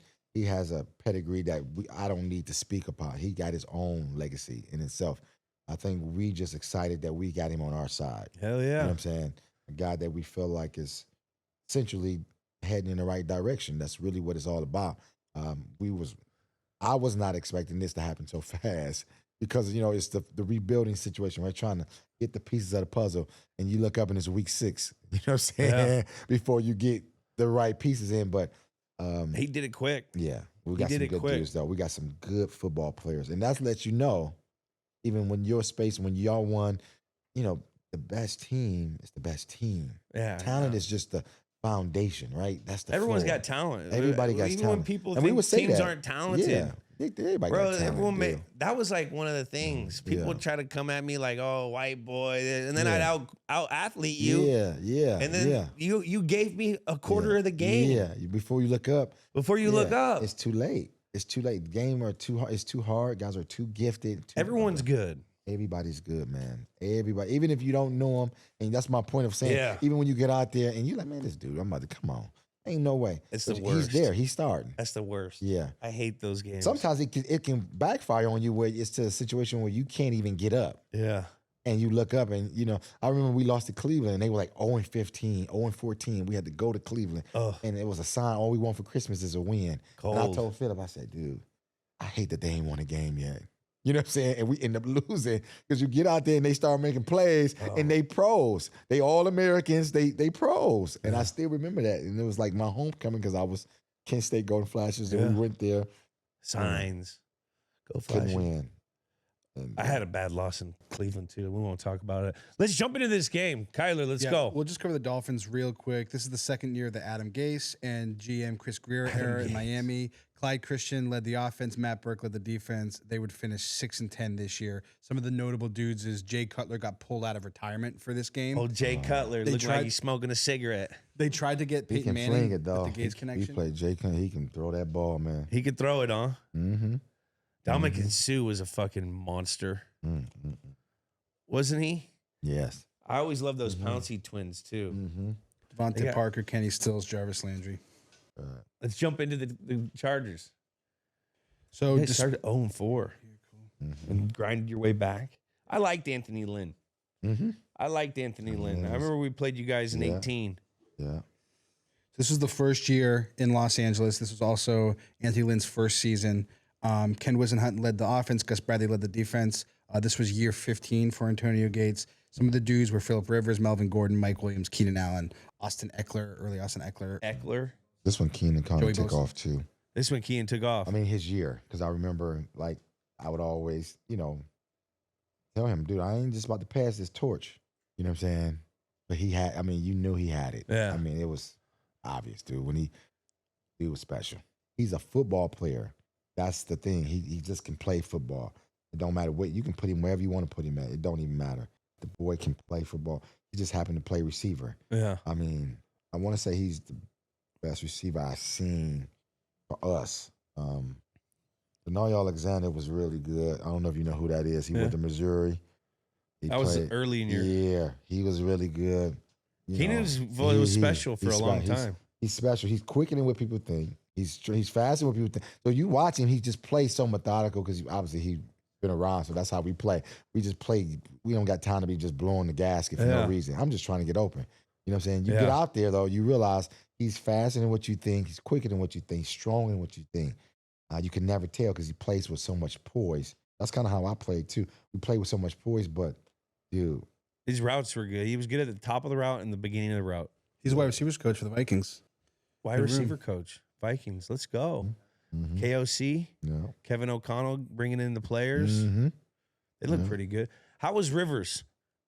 Oh, Phillip was. I mean, Phillip. Yeah. I mean, it's I self-explanatory. see him getting. I was watching some shit. I see him getting feisty on that sideline. Right. I mean, Right. Yeah. He Phillip is like what we talked about, man. He's, I think the position, competitor. right? The position hurts him Mm-hmm. because if he was anything else, it would be great, right? Like this is who I want. That's what he is. He's an ultimate competitor, man. He loves to compete, and that's the thing. Our team was so competitive, and that's why me and him excelled collectively together. I mean, we'd be in the back playing dominoes before practice, competing on that. Like you cheating, man. We arguing on our way to what I'm saying, walk through. You know what I'm saying? So that was the kind of and we was right here. Our lockers were next to each other. That was the nature of how we operated. From long as you give it your all, that's all we really cared about. It wasn't the win and losses that made a difference to us. We wanted to know that we can count on you, and you were doing you is no better player than him that you can believe that's giving his all. He's giving it everything he got. And that's how. And he's talking trash while he's doing it. He's having fun. So, yeah. He's having fun. Yeah. We will have to tell him time periodically, like, listen, man, that's cool you talking, but we got to block these dudes. Yeah. So, you know what I'm saying? You know what I'm saying? Can you imagine talking crazy to, I wouldn't say, he was talking crazy to was it Richard Seymour? Somebody of these big dudes up front with the Raiders. I think it was like Richard Seymour and somebody, I can't think it was Wilkinson. And and Dillman looking like, dude, you don't got to block these dudes, bro. Don't keep talking crazy. Like he talking to the best of the best too, though. He's just Seymour's talking right there in the Hall of Fame. You know what I'm saying? He's not talking to just your average Joe Blow. You know what I'm saying? He might be talking to Albert Hainsworth for Tennessee. And we like, dude, now why are you gonna talk to him? No, you don't want to piss a big guy off. Why? Like because we got You try to brother-in-law. So now he blowing first. everything up. Hey man, what's up? Hey, how you been? How you doing, man? How the family doing? Yeah, you know it's what I'm saying? Good. Hey Everything man. good, Hey, it's backside. I seen you over there. Man, look good, man. You look like you're doing good. Hopefully everything good. Right. You know how it go. You try to smooth it because you just want to win. Yeah. I was the guy hitting every play. Yeah. They were trying to do that to me. You're right. I was a dickhead. So that's him. That's fucking yapping and dickhead. yerping and jerk. We about to go at you. We about to kill you. I'm like, Phillip, listen, man. This DeMarcus Ware, bro. Like, come on. You know what I'm saying? Yeah. Remember that it's that kind of. It's never like just your average Joe Blow. It's just the dudes that he respect too. It's the weirdest thing about him. He's only talking to dudes. That's how he is. Yeah. He really cares. Yeah. He really cares, and he really loves the players too. Because we go back, he'd be like, "Yeah, I got him." You know what I'm saying? I mean, they got clippings of him now, and I just seen one recently. So many dad jokes. And he was just like freaking, yeah. He tried to draw him off sides, the Raiders or somebody. I can't think of who the team was, and they came off sides. He was like, "Yep, I just wanted y'all to get one more. Y'all broke the record, the most penalties of all time." Right? We're at the end of the game. You know what I'm saying? So we already about to win the game, and we hard counting them. You know what I'm saying? Like, You know what I'm saying? He's like, "Yep, we just needed you to get one more. Y'all y'all set the records for the most penalties in the game." And it's just like, but we got to play him twice a year, though. So now we go back there, you know what I'm saying? That's him, though. But he know we love it. And that's what the beauty of being with a guy like that, man. He's so fun to be around because you're getting everything he got, man. And I enjoyed it because that's who I was. And that was the similarities and why we played together for so long. How about LT? Oh, LT, I mean, Hall of Famer. Yeah. You know what I'm saying? I think that's an asterisk, ain't it? You know what I mean? Guys like that. You know what I mean? Yeah. The Hall of Fame should come with something that's already etched and written. Right? You know what I'm saying? LT was great, man. He was an ultimate competitor too, man. He wanted to be the best. You know what I'm saying? He was that kind, but LT was the kind of guy that did everything right too. You know what I'm saying? Yeah. He was, you know what I'm saying? Body, not so much. this, You know what I'm saying? that. Me, I was the locker room dude. We shooting dice. Yeah. You know what I'm saying? I'm that dude. I'm in the locker room. He was like, he did everything right. You know what I'm saying? He was married. He was, he was the stand-up. And which Stud. yeah, you got those guys. I'm not saying Pedigree. that, yeah. Everything was Professional. right. Yeah. Professional. Just a Ultimate pro. professional. And that's what we would use as, a springboard. Yeah, Inspiration. This is the level. This is what you got to get to, right? For you to really, really understand. All right, one MVP one year, led the league with 20-something touchdowns one year, top 5, 10 in touchdown scoring. Yeah. You know what I'm saying? So I would have to. That was the thing. So it's like steel sharpening steel. I knew I had to score because if I got inside the 5 and didn't get in, I You fell ain't short. getting It don't matter. They chanting the whole stadium is ALT, and I done got us all the way down to the 1. And you're you right see here. that flip, Little and I'm flip. like, look at this, another one for him. And he's getting in, so he ain't missing his opportunity. Oh, no. So that was like the steel sharpening steel. And we would say it. Yeah. We literally, receivers, tight ends, anybody else, if you get inside the 10, you better score. You ain't gonna get better it. score because you know LT scoring. And when he get it, he's scoring. So it ain't like we giving it to him just to give it to him. We know we got to for sure score. So that's the beauty of it, man. I love him, man. He's like a good friend of mine, man. So he the one brought me out and introduced me in the Hall of Fame. So Hell that's yeah. my dude, man. He's third in all-time touchdowns with 162, right behind Emmitt Smith, just ahead of Randy Moss. Imagine me and him on the same team. We were going, we scoring some I points. tackled You're him. 14th with You 116. guys were insane Yeah. for a while. We only caught you every once in a while, though. I caught us at the right time. But you Y'all- guys, you played early Patriots too, man. Like, Yeah, you weren't there when we were 14 too, were you? nuh-uh. No. Not light We were switching. better than them. We knew we were better than them because I was in Pro Ball with Teddy Bruschi, and I'm like, there's no way. No disrespect. You know what I'm saying? It ain't no way. They going to line him up on me 1-on-1. So I just knew that, but they just know how to play well together, man. It was just, I seen Belichick. They hit you from I seen 20. Belichick was funny. I seen him at the Super Bowl, and I was talking to him. I said, dude, I don't think I ever beat the Patriots. I don't think I ever beat the Patriots. So I'm like, so tell me what y'all was really doing, Coach. What would Bill say? No, Look, he was just he was fucking like, get you out of the game. Yeah. I was like, yeah, that's what he said. We had the W, put an X on you. And he started that whole idea. Well, he was notorious of taking what he wants out of the game. Oh, yeah. And it was like, nobody else can do that.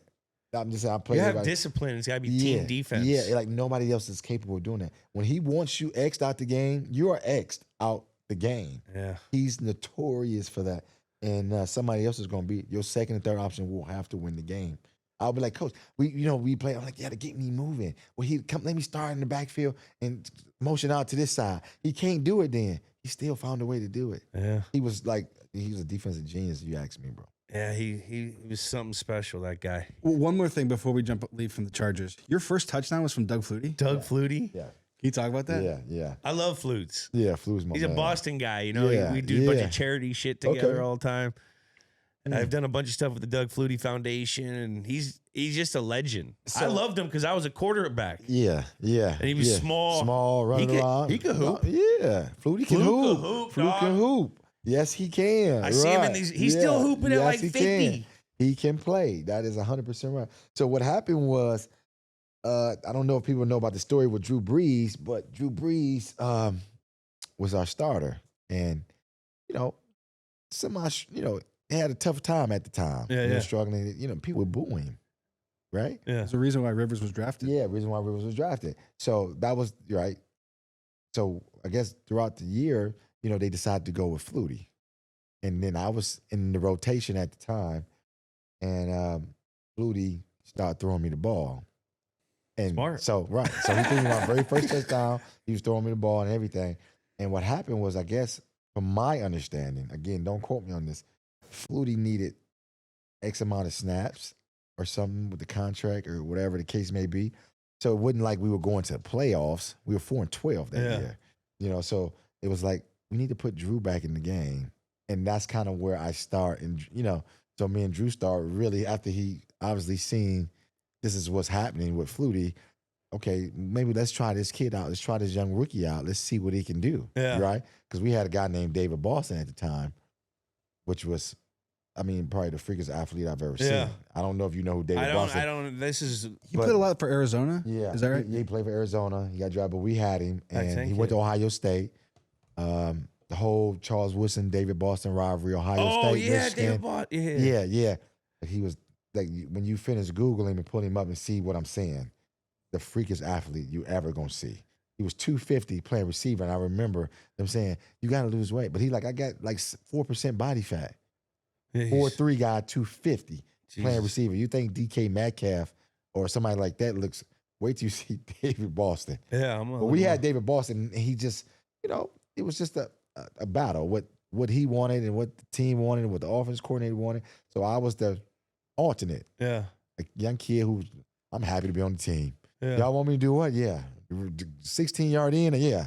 You know what I'm saying? Whatever. And they just got to a point where they were just feeding me the ball, man. And it all started with Doug Flutie exposing certain defenses by just throwing me the ball. Did he throw to you a lot because scout team maybe in practice? It could have been that identifying. Like now that you said it, I didn't even think of it then. But he was going balls to walls the scout team. But now, now you said that it makes sense. Yeah. Because he just felt like he was familiar with the guy. He was just all of a sudden, and then it was things that he can see from the sideline too. So I think he would always see me open. And Drew was probably looking for David Boston, and the other guy's not throwing me the ball. And he like, this shallow route. He's a vet too. Yeah, he knows football. He knows ball, man. He was like, this shallow route is wide open, and it makes life so easy. He'd be in there saying the play, but he's drawing the play as he's saying it, like Scott Wright, out in 78. So he's drawing it. So he's making it so easy. Yeah. And now I felt like we were just playing basketball, playing football in the backyard. It didn't feel like my brain was working 1,000 miles an hour. You know what I'm saying? Because that's flutes. Key. That's the key. The quarterback making you feel. Yeah. He's great at making you feel. How was Brees? Brees was great. The Hall of Famer too. Yeah. You know what I'm saying? Look at the lineup I had, man. I had Flutie, Drew Brees, Phillip Rivers. That's fun. That is. So many guys probably would have excelled even more if they had either one of those guys. Yeah. So I never do I take that for granted because I listen to what guys would say to me and other teams. I'm like, yeah, you got a quarterback, though. You got the same quarterback. Yeah. And I'm like, yeah, and I got a really good one. Every single time. They would always ask me, who was the best quarterback you ever had? Who was the best between Drew and Phillip? What's the difference between Drew and Phillip? I always get that comparison, but the reality is that I feel that the only difference to me was me being able to look back on a route. I can see Phillip. I couldn't see Drew. I couldn't see Doug. I couldn't see. It was like coming out of a cannon. You know those cannons that the ball coming out of a cannon. I know exactly. Yeah. They 6'8", 6'9", all across the board, and you see that ball come out, but it's coming. Drew, it's coming. So once you see it, everything has to change. Your eyes got to get right on that tip. Come out of instantly. nowhere. Phillip, I can see the whole everything is winding. Is this? Is that? I can see it. You know what I'm saying? So my engagement with the ball was easier with Phillip because I can see the release and see it come out of his hand. Yeah. Never can see it coming out of Drew's hand. It's just coming out. What the fuck is it? So right, you're right. Yeah, I wouldn't get that as much. I remember just sometimes you get that going across that middle full speed at like that 8 to 11 yard range. Yeah. And like all of the quarterback steps. So you don't see quarterback. You just see a ball coming. You got a guy on your hip. You got a guy you're about to get hit with. You see a ball coming. Yeah. Yeah, you coming gotta in really there. be focused. You're like, oh, that's mine. Yeah. And you know what I'm saying? That's how you feel when you're coming in there because you don't know if he's going to throw it either. Yeah, So you see it, you're like, that's it. That's the play I got to make. That's trust right there. That's trust, man. What was the lead up of this game? Well, let me just rip through this. The real big thing on this is beginning of the season. It's the Chargers' second game. It's the Dolphins' first game because they had a game postponed because of Hurricane Irma. This is the first game the Chargers played in Los Angeles at the StubHub Center. Pretty much, and then Antonio Gates enters the game at 111 total receiving touchdowns for a tight end, just behind Tony Gonzalez. The game, not a whole lot to talk about this game. 7,000. Cody sold out. Let's go right into 8 minutes and 18 seconds left in the third quarter. You score a touchdown, 112 to pass Tony Gonzalez all time. What was that feeling like? Weight off the shoulder? Yeah. You said you were earlier. Yeah. You were saying like, man, I was stuck. Yeah, because I think the reality of it is you just keep hearing about it throughout the whole week. The week before that, the week, you know what I'm saying? Even so, you just heard. I've been hearing about it for all. Yeah, you got to remember, I left San Diego, entered the off season. So all off season, all training camp. Back? Is he going to break the record? Is he going to break the record? Is he going to break the record? Is he going to break the record? Is he going to break the record? And I knew I wasn't going to do it on the road because I looked at the red zone package. And for the first time in my whole career, I wouldn't implement it in the red zone package. I'm thinking like, oh, okay. This is what, we're going to go, we're going to do this with him. We're going to get him in this situation. Because, and I'm like, oh, okay, I get this is a business move. I'm going to LA. I'm going to do it when I get there. So I knew I wasn't going to do it. Yeah. They didn't even put me in a position to do it. So that I never even got a call, like a play called on the first week on the road. So when I did it, you never really know when it's going to happen. You just in the moment. I'm looking at I'm reading my side of the field. I don't got time to try to read scan the whole field. What's the play? it was like a sticky pump, you know, and I'm looking at the backer and So sticky is 5 yards, yeah, stick route, and like, then go. Yeah, and go, right? Come around, right? Yeah, So wrap I 'em. knew it was, I felt like it was zone, you know, and I gotta remind you, I gotta guess this when after my first two Is steps. this is this who's this on? Is this on linebacker? Yeah, this was on linebacker, but Lonzo. it felt like cover 4. If I can look at it, it felt like he was gonna try to push Split. but it was like 2 safeties, so it's hard to determine because we're in the red zone, right? It's hard. Less space. It's hard. It's hard to determine. But me, I don't even. That was the beauty of not playing either. I don't overthink nothing. I just go play. Yeah. You see what I'm saying? Because when you got this football high IQ, you come down, you can overthink.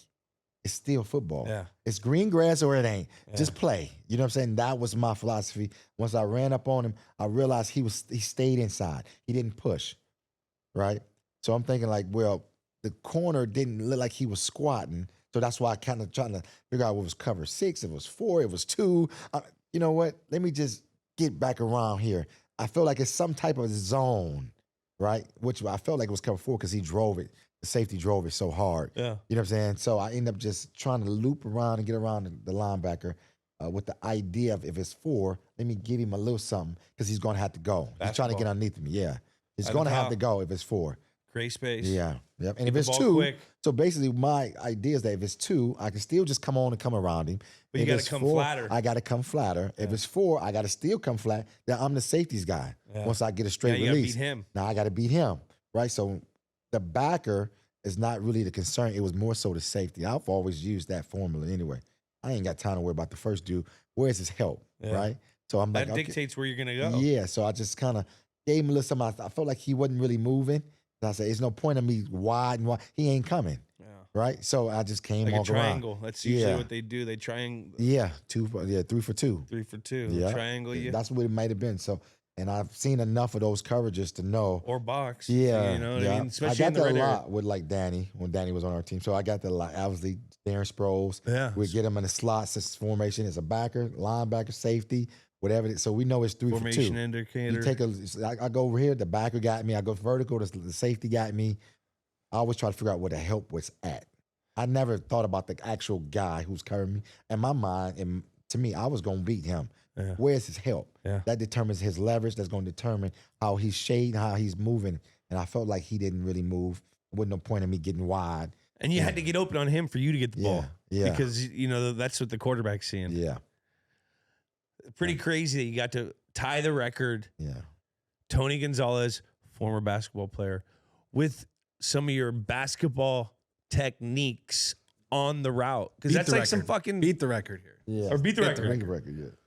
But like that route, right? That route concept, that's like that you created space, came off, Yeah. caught the ball, Yeah. Yeah. Found a soft spot. soft spot. It was just kind of like, you know, and that's the beauty of being Space. a competitor. Just I made a necessary adjustment, and it didn't even like Philip knew I was going. He just was like, okay, this is the space.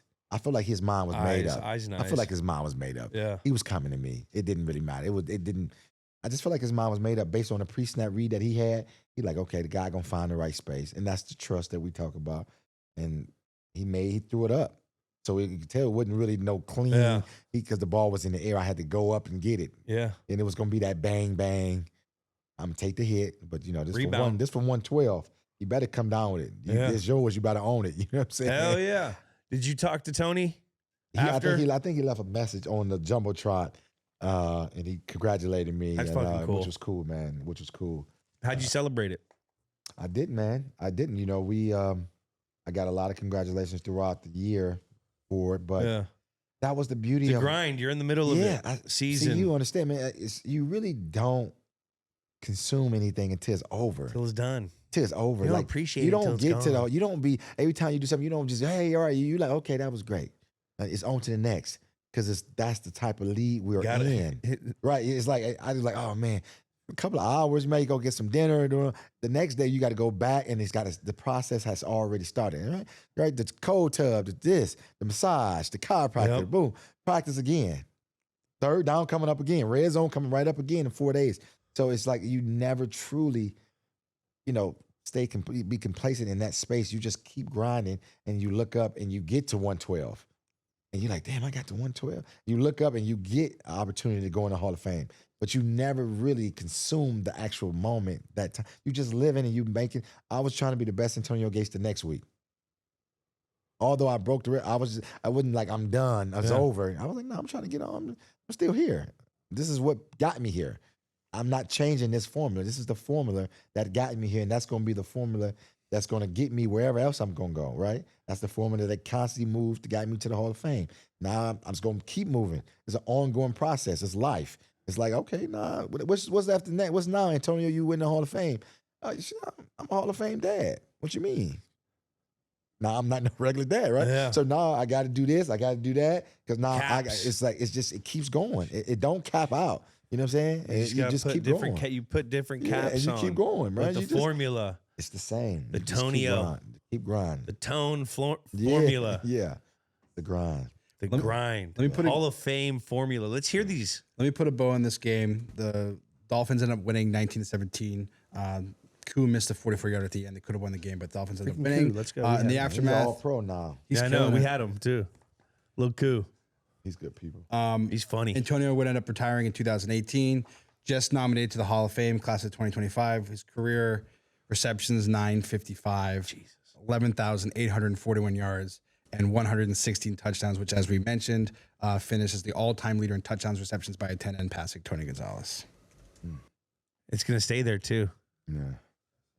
It's going to stay. Travis was, but I actually thought Grunt would have an opportunity to get it. But it's so hard to, stay healthy with those big boys. That's why he didn't have any. He didn't play college football. Didn't have the wear and tear, baby. That's true. Hey, that is 100% true. And basketball dudes are always they're like fluid. Yeah, like he ain't jumping on hard. And the big hits too. And the big hits. I don't want to discredit that. There's a lot of hits I didn't take. You know what I mean? Coach be like, why you? I'm like, Coach, it's second down, man. You know what I'm saying? Yeah. I'm getting out. I mean, that's 4 people right there, Coach. I mean, I picked my battles. You know what I'm saying? That's 1,200 pounds, Coach. Yeah. That's 1,200 pounds. Now, Coach. Come on, Coach. Let's name the game and then score the game. Is this the greatest game of all time? Let's score it. What do we name this game? The Electric Gates game? The Gate of History game? Breaking through the gates? Antonio catches Tony game? Tone catches Tony game? The 112 game? The record beater, breaker, or something else that you have? Any of those or something else? What do you think we should name this game, Tone? Open the gates and let the river flow. That was a saying. Open the gates and let the river flow game. That's what we're calling it. Right. No, that was something that was said in Chargers history. Like we were San Diego. That's what I got. It used to be open the gates, let the breeze flow. Open the gate, let the river flow. So I've already knew that. So I don't want to take that. That's like San Diego. They probably be mad if I try to take that. I like a lot of good ones. You got a lot of good ones, man. So you got to pick it. Yeah, breaking through the gates. Breaking through the because it got so much significance with the name, other than just the game of football. Well, you broke through the gates of the position, the gates of life, and then reality, the touchdown record. Yeah, right. So that's what I'm saying. That's why I do like that one. That's it's a touchy one. You're right. It's a very touchy one. Let's score the game. Is this the greatest game of all time? Let's score it. Stakes 0-10 of the Week 2 2017 Dolphins versus Chargers game. Stakes of this game 1 through 10 decimals. Okay. It was such a iconic moment, man. Probably 10. I would have to say 10. 10? Yeah. I mean, it's the history. This is definitely. I've been watching sports forever, man. I've been watching football games. Some of the stuff that it was getting done, I just couldn't believe I was recipient of it, to be honest with you, man. I'm like, damn, I passed this dude. I remember him. I remember Charlie Joyner. I remember Kellen. So that's why I'm like, damn, I'm up there with, damn, what is this? Such and such. I passed him. Yeah. Right. You know what I'm saying? Like, I would say that to myself, like, dang, this is crazy. That's right. That's crazy. I remember playing video games and they were like, you run routes just like him. You run, you know who Henry Ellard is? I'm like, yeah, he played for the Rams. I used to play video games with them. Yeah. So, you know what I mean? It's just, man. Stakes 10. I'm going to score it. This regular season game, a lot of significance. I'm going to give it an 8.8. I the whole time I was thinking, because Tonio obviously gives Hall of Fame answer. I was thinking the whole time what you're gonna think when you see their score. Yeah, Jack has a 2.1. I had a 3.5. Yeah. It's a regular season game through the fan perspective, but it's your perspective. I got you. There's some legacy I stuff got here. you. You No, broke a record. First game in Chargers in the LA It's all history. about perspectives, bro. That's dig what it. life is I all put about. 88, It's dog. all I about dig it. perspectives. Star power. Yeah, see, I shouldn't have said 10 for the simple fact we didn't win the game because that's important to me. Yeah. You can say that for gameplay. The stakes of this game is different. Star power of this game. A lot of good players, Hall of Famers. Star Rivers, power. Jay Cutler. Jay Cutler. Yeah, the stadium was pretty small. It's not. I'm in SoFi now, so that star power was. You can take the star off and just put power. You know what I'm saying? So yeah, the star power. 1 to 10, it you was gotta- like soccer stadium, and we were like sliding around to. It was like a high school state championship game. High Man. school I mean, it was like so. I would say. Because this is my team, this is the only team I play with, so I got to give it somewhat of a good score. Yeah. But the star power with that, we wasn't, I would say 5, man. 5? That's an integrity Respectable score. score. I say integrity score. Star would power say for me, 5. I'm gonna go 6'8". Yeah. 6'8". You're in there. Jack had a 5.8. I had a 6.1. Yeah. Okay. Gameplay of the game, how it went back and forth. 19-17 score, and then we lost. So that definitely takes some points off for me. We lost. It was a iconic moment for myself, but the gameplay itself, our game plan, we was at home and we lost. That's terrible. I like the fact that y'all put 0.8, 0.2, like y'all got this creative brain. Wait till you see our next So, list. I'm just saying, I'm like, dude, what y'all keep saying these 0.6s and 0.5? Hey, I man. said, let me get on page now, because this is, I'm going to see what I'm Get you saying. decimal. I'm a competitor. See, Get you now I decimal. know this next one. I said, wait a minute, this is decimal, so I'm going to say 5.3. Okay. That's a Right, great I'm just score. saying. See, That's a great see what I'm score. saying? Hey, That's what I'm saying. You I'm can- like, why you they can keep putting outscore me. points up? Yeah. you can outscore me. I'm gonna go 5.4. Yeah, right. See what I'm saying? What's up, dog? See how quick I just adjusted that fast? See Both what me I'm and saying? Jack had a 6.5 on this See, one. they keep putting points up. I said, they know something I don't know. We Let gotta me see score what's going on. We gotta score the name of the game. Breaking through the gates, but also cultural legacy. An all-time NFL record was broken in this game. That's a nice little boost. Very big boost. I think the name, like I said, breaking through the gates, it's just, I think breaking through is the most significant part. So I'm saying the position, the basketball player transition to a football player, the taking a chance on a free agent, all those things were, to me, coming to light at that moment. Guys who are free agents, who can relate. Yeah. I know what it's like to try to make a team and be on special teams. I know what it's like to not know if you're going to get cut. I know what it's like to do all those things that guys come through that free agency.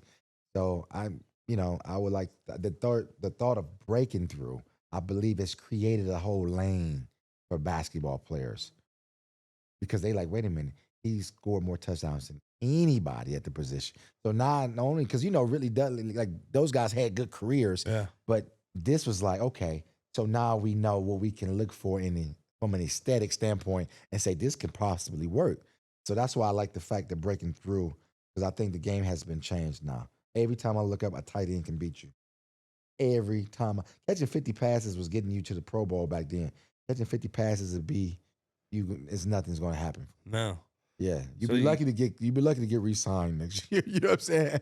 So that's what I'm saying. It's like That's goal line. Yeah. Your goal line tight end. What's the score though? You got to score the name. Yeah. So the name, I like the name. That was a great, a lot. like, That's the most thoughtful answer I think I'm gonna anyone's say given. 9.9 because you can't go past 10, right? I'm just giving you the decimal to make this right. I'm going 9 flat. I'm going back to your game. Jack had a 5.0 and I had a 6.1. Where does this game put us in all the games we've done? It's a 6.36. 6.36. That puts us tied for 72 with the Snovertime game, 2017, same season. Week okay. 17, Colts versus Bills. We did with LaShawn McCoy, and just ahead of the Manning 7 game, week 1 of the 2013 season, Broncos versus Ravens, the start of that Peyton Manning record season. As you can see, this is a little Patriot bias through our fans. Yeah, no question. But I don't know what you're talking about. Yeah. No, Well, you got the Cleveland Indians in there with number 5. So you Danny still representing Ohio. Yeah. Oh, where you from? Where you from? I'm from the Bay. Oh, I'm a NorCal cat. So you from the Bay, and so how did you get to? I went to JUCO. I'm a Okay. JUCO cat. I Okay. played college Okay. Sequoias in our championship game, Oh wow. and then I transferred to Kent. I played quarterback.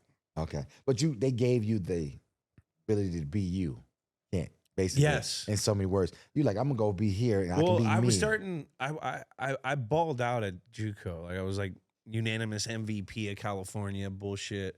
Yeah. And all these schools wanted me to come. I was getting letters from everywhere. So this is the first time I was feeling love. I was like, hell yeah. Yeah. But they all wanted me to stay another year at JUCO or change positions to receiver. And Kent came knocking. They're like, we'll let you come compete right now. I was like, fuck it, I'm out. At the quarterback position. At quarterback, yeah. Because that was my goal. I wanted to play Division I quarterback. That was like, when I was a kid, it was all about going D1. Yeah. Like, that was like the thing in my crew. We'd always say, man, that shit's so D1. Yeah. Yeah. You're a D1 football player. Yeah. Yeah. You know what I mean? So you've seen the game. I've seen it very similar to your story. Yeah, I've seen it, the grind, like the transferring position. I never played receiver in my life. Like, and then So what? Kent State because of Josh? I went to Kent Because of Josh, I'm assuming, because he was playing like that's why I didn't play. Because Josh was running around with the ball like crazy. But he a phenomenal football player. But I was like, this ain't gonna work for me. You gotta throw it. You know what I'm saying? There was no point of me losing. No, I get it. Yeah, I didn't want to be a part of something when I was something over here. Yeah. Like I was the team in college basketball. So to go be a part of it, and I went and watched him play. Yeah. Coach Pease was there, and they laid the red carpet out, and I was just like, dude, Josh was running around, and I knew he was a good football player. Yeah. But I'm like, dude, this dude's just running with the ball. He hiking it, he running. He's like almost like he's throwing it to himself. Yeah. It's like because he had to. He had to because he was that good. But I'm saying, I just remember saying to myself, if you were out there, bro, you would have got the ball. He would have threw you the ball probably about 50 times a game. Yeah, probably. Now that I think about it. But at the time, I running was like, quarterback. So I was running quarterback. I love my tight end. But it 'Cause wasn't your big ass body over I know, the middle but my of the point, field. that's what I'm saying. It wasn't throwing you really that 20 times a relevant game. back then. Yeah, I get it. In 2001, a running quarterback wasn't really the thing. It was the pocket passers, right? Yeah. The statues that's sitting get back it. there. Okay, they're coming off this side. We rock it into this side. So that's you what got to scan this and get this, and we're gonna get this ball out quick. So that's what they did. Yeah. So after Josh, they went and got this 6'7" pocket quarterback Yeah. for 1 year. And then I came back, like they didn't do very well. Yeah. And then that's when I came the next year. Yeah. But Cribs was like 2 years in the league. Yeah. And then you start. And then we went 6-6 and like had like the best season in school history at 6-6. I'm coming from JUCO thinking like, damn, this shit's kind of whack. Yeah. Because I was playing at like A high level. well, the California JUCO system like are fucking fire. You Second played to in none. it. Yeah, second to You know, none. a lot of the dudes are Second just to dudes that none. didn't have grades or They they're pros. bounce backs. They pro. Some of my JUCO, some of them dudes are better guys than they better players. It's So, just simple. I went It's to very Kent. simple, yeah. We went 6-6, and they were like, "Yeah." I was like, "What the fuck is this?" But you know, I love Kent. That was part of my story. Yeah. And you're a huge, just inspiration, and it is so crazy to have you here.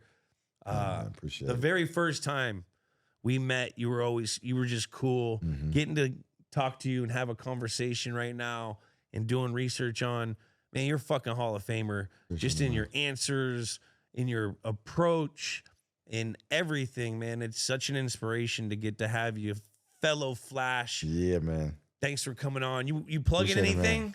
No, I didn't. You know what we're plugging? We're plugging Hall of Fame 2025. Yeah. Antonio Yes, fucking sir. Gates. Thanks, bro. Appreciate it, I man. appreciate it. Man, Antonio Gates in the nut house. he loves basketball. Yeah. I wonder if he would. No, never mind.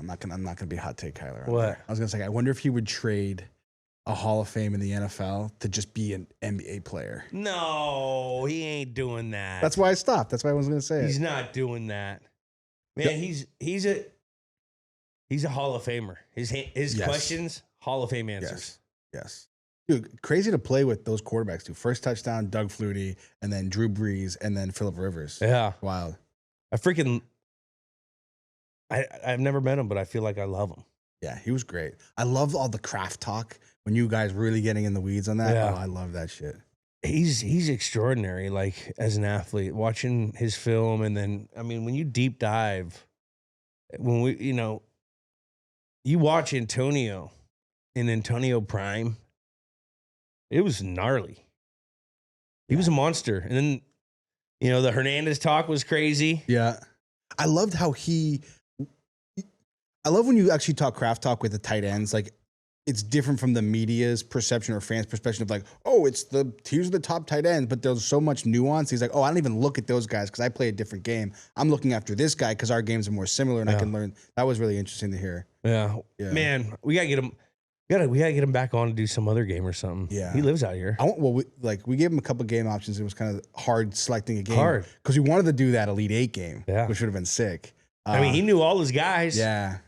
He's a good teammate. You could just tell because he was a superstar. He was. People don't realize when you're a superstar in the locker room, everyone's looking at you. And, depending on what kind of guy you are, you could tell he was just a chill ass dude that like got his shit in. Yeah. And like he gaslight guys. Yeah. I mean, those Chargers teams. And you need that from your leader. Yeah. LaDainian Tomlinson. Is that right? Brees, Gaslight? No, not gaslight. Tire pump? Gas up? Gassing? Tire pump.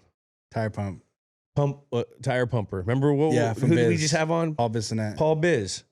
The bit, like he said, guys that give you that boys. Yeah. Pump your tires. But in his own cool way. You could just tell because he has an aura. Yes. Tonio's got an aura. Yes, he does. It's got that Hall of Fame aura. Like That's a Hall of Fame aura. He doesn't need to prove anything. He's already done it. Yeah. Yeah. Those Chargers teams were fun. And he like really spanned like 3 eras of football too. Like he got into the league, 2003, 2004? Yeah. And then was all the way to like 2017. Like he was playing with guys that are still on the Chargers now. Joey Bosa. Yeah. Man, that was fun. Should we do this chill zone? Oh, it's time for the chill zone. Brought to you by Coors Light. Get Coors Light delivered straight to your door. Visit CoorsLight.com/GWN. Celebrate responsibly. Oh, when the Mountain Blues are blue, let's take a look at you. Today we're reading your fan comments pulled straight from YouTube, Apple reviews, and Spotify. So leave some because we're going to be putting this as a show. They also help the engagement of the show. So if you want to support the show, leave comments, leave some reviews. And then, as a favor, we'll read them on there and have some fun content. Hella fun content. Okay, so first comment, YouTube comment from Mirth Werewolf. And we'll have Kyler read them because my Reddit ability is not that good. Your Redding ability is not See, I did that on purpose. Yeah, Reddit. Definitely. YouTube comment from Mirth Werewolf. That's I don't know how to pronounce that. Is that how you spell it? That's copy and paste. Wow. If Jules didn't play for Belichick, which coach would you have wanted to play for? Ooh, that's a good question. That's a really good question. I would have loved to play for McVay. Okay. He would have dialed up for me. Now, you guys are kind of peers. Do you think that would be a different element? I don't know. No. Like, in me in my prime? Yeah. No. I would like to play for him. Andy Reid would have been great, too. That could be fun. I mean, just the little interaction I had with Andy Reid at practice before the Super Bowl, I could just tell you feel it's like dogs and pheromones. Football guys know football guys' dogs pheromones. I could feel it. He grabbed me and he had I saw the look in his eye, like competitor look, but like fucking like you look. Yeah. And I had the same look. You could smell 1,000-yard receiver. So yeah, I would say it's crazy. The offense. I would have liked. I like the Harbaughs both. Both, yeah, for their own ways. I really do. I like Jim and John. John, I mean, those teams were always tough.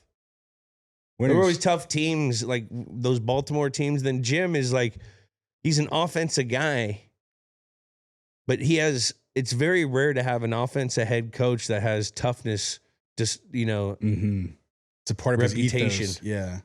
What I love about Jim Harbaugh is he really is that balance between kind of like the old school football, but also the new age, like more of a player's coach. He struck a nice balance there. Yeah, maybe. What about some old school guys? Bill Walsh. Bill Walsh. I used to work out with him. Really?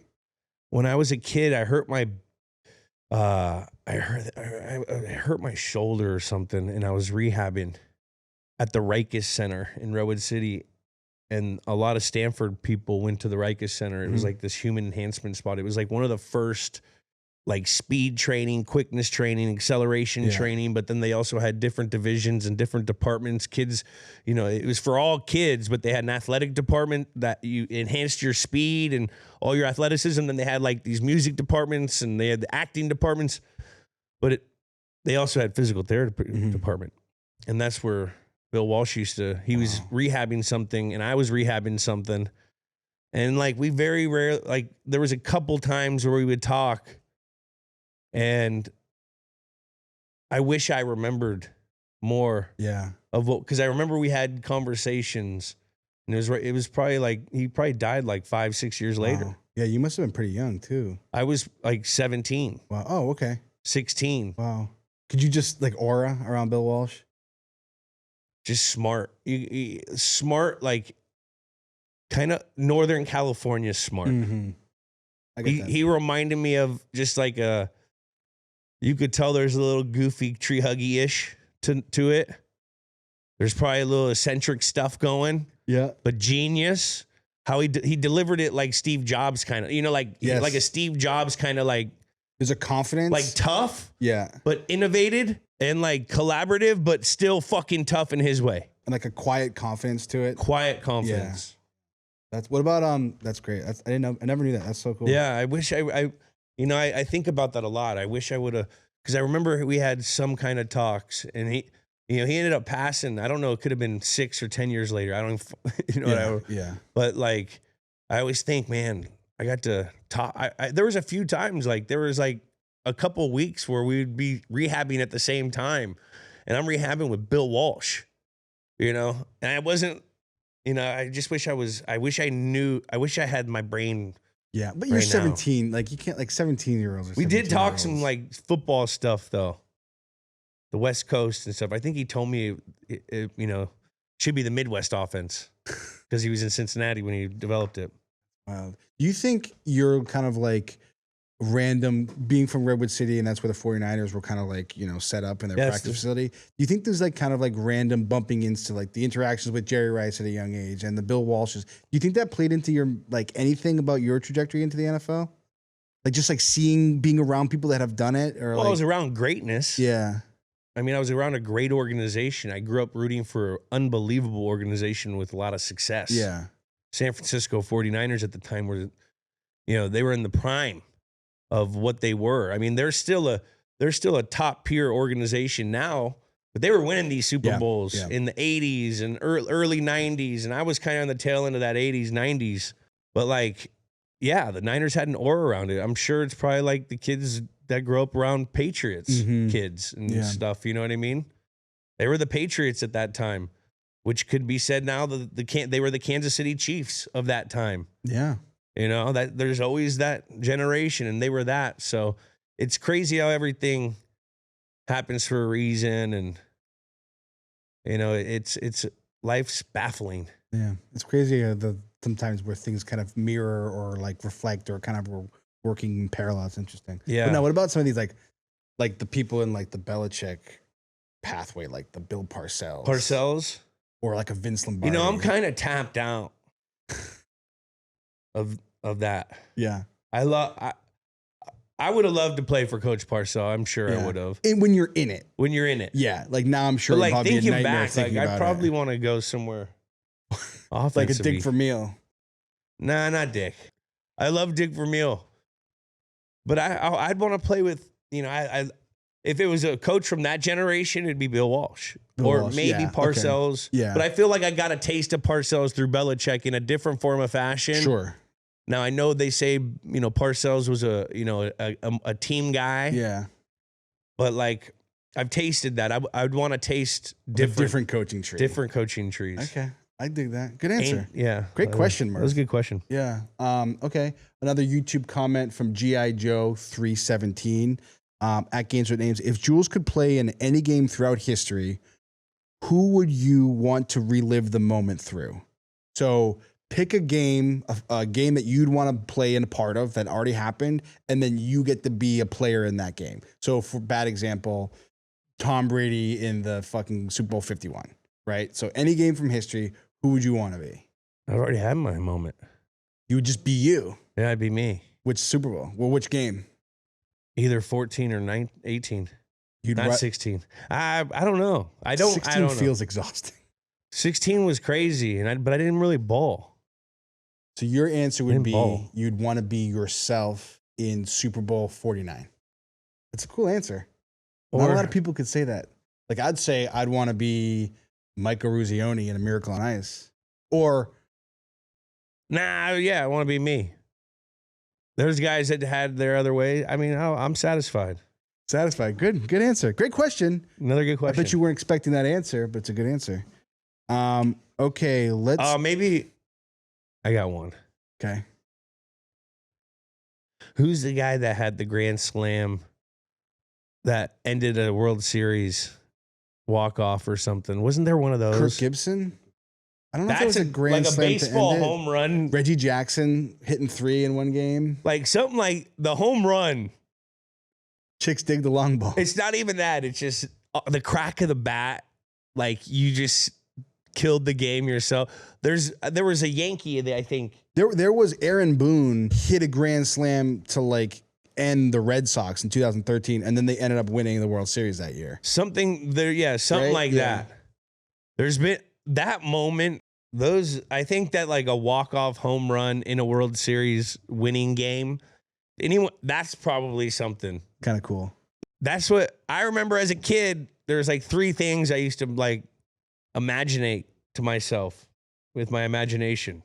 As you know, I want to take mine back because now that you've gone down that path to have that like one moment, Bobby Orr in the flying goal, scores a goal in overtime to win the Stanley Cup. Sick. Then that picture is, I have one of I those know. pictures you sent to me. The statue. The statue, incredible. That's a good one. Another good one. Patrick Kane did something similar too. Now, his goal wasn't so flashy, but he beat the Bruins. Yeah, in but I overtime mean, to win the game. dinger, bro. You're sitting there, crack of the bat, bat flip, fucking hat throw, running, you get the point, fucking everything. Boys are meeting you at the plate. Oh, miss first, gotta go back. Sorry, you ain't getting me, buddy. Oh my gosh. Shaving cream at the end. Nah, this is old school. Okay, I'm into it. Fucking toss a beer at home plate. Okay. Coors Light. Coors Light shower. At home plate. There's no rules against having alcohol in the locker room in baseball. Big dipping. There's a fucking horseshoe of dip at bat. That is the one. That is the one thing I would I would love. Great. Love that. Could you not imagine that? No, that'd be incredible. Bases loaded. 2 outs. And it's in the Colorado Rockies stadium. So that you hit a home run there. I don't want that there. But then the Coors Light is extra fresh. I want it in the thick air. Like I want Atlanta? thick air so it lets everyone know I had a bomb. Okay, good question. We got an Apple review comment from Bodyguard Kyle. He says, "Love this, 5 stars. Thank you, sir. Julian Edelman has found his post-football niche. Great concept." Now, is it niche or niche? Niche? I say niche. I say niche. Okay. Keep going. Great concept, great guest, amazing back and forth. Jules is a great host. Oh, Thanks. if you like sports, this is worth the listen. Oh, well, thank you, Kyle. Who picked? We picked. We're gonna just. You got to pump our tires pump sometimes. we're fucking gaslighting ourselves. I just want people to write Apple. We didn't really have a lot of questions in Apple. I wanted people to write Apple. No, tire pumping ourselves. Gaslighters. Gaslight means you're fueling the fire. Yeah. You're fueling fire. Okay. Stop gaslighting, dog. Stop gaslighting. Let's get another one. It's a good question. Fine. Another one from G.I. Joe 317. He's crushing with questions. What are the biggest no-nos when it comes to shower etiquette if you forgot soap? Well, first off, we were at Gillette. Okay. No one forgets soap at Gillette. There's so much soap in that goddamn facility. I mean, you could have a bubble bath from fucking Foxborough to Providence. So you're not doing that. But you can't be National Geographic bird watching in the fucking shower. If people see eyes down,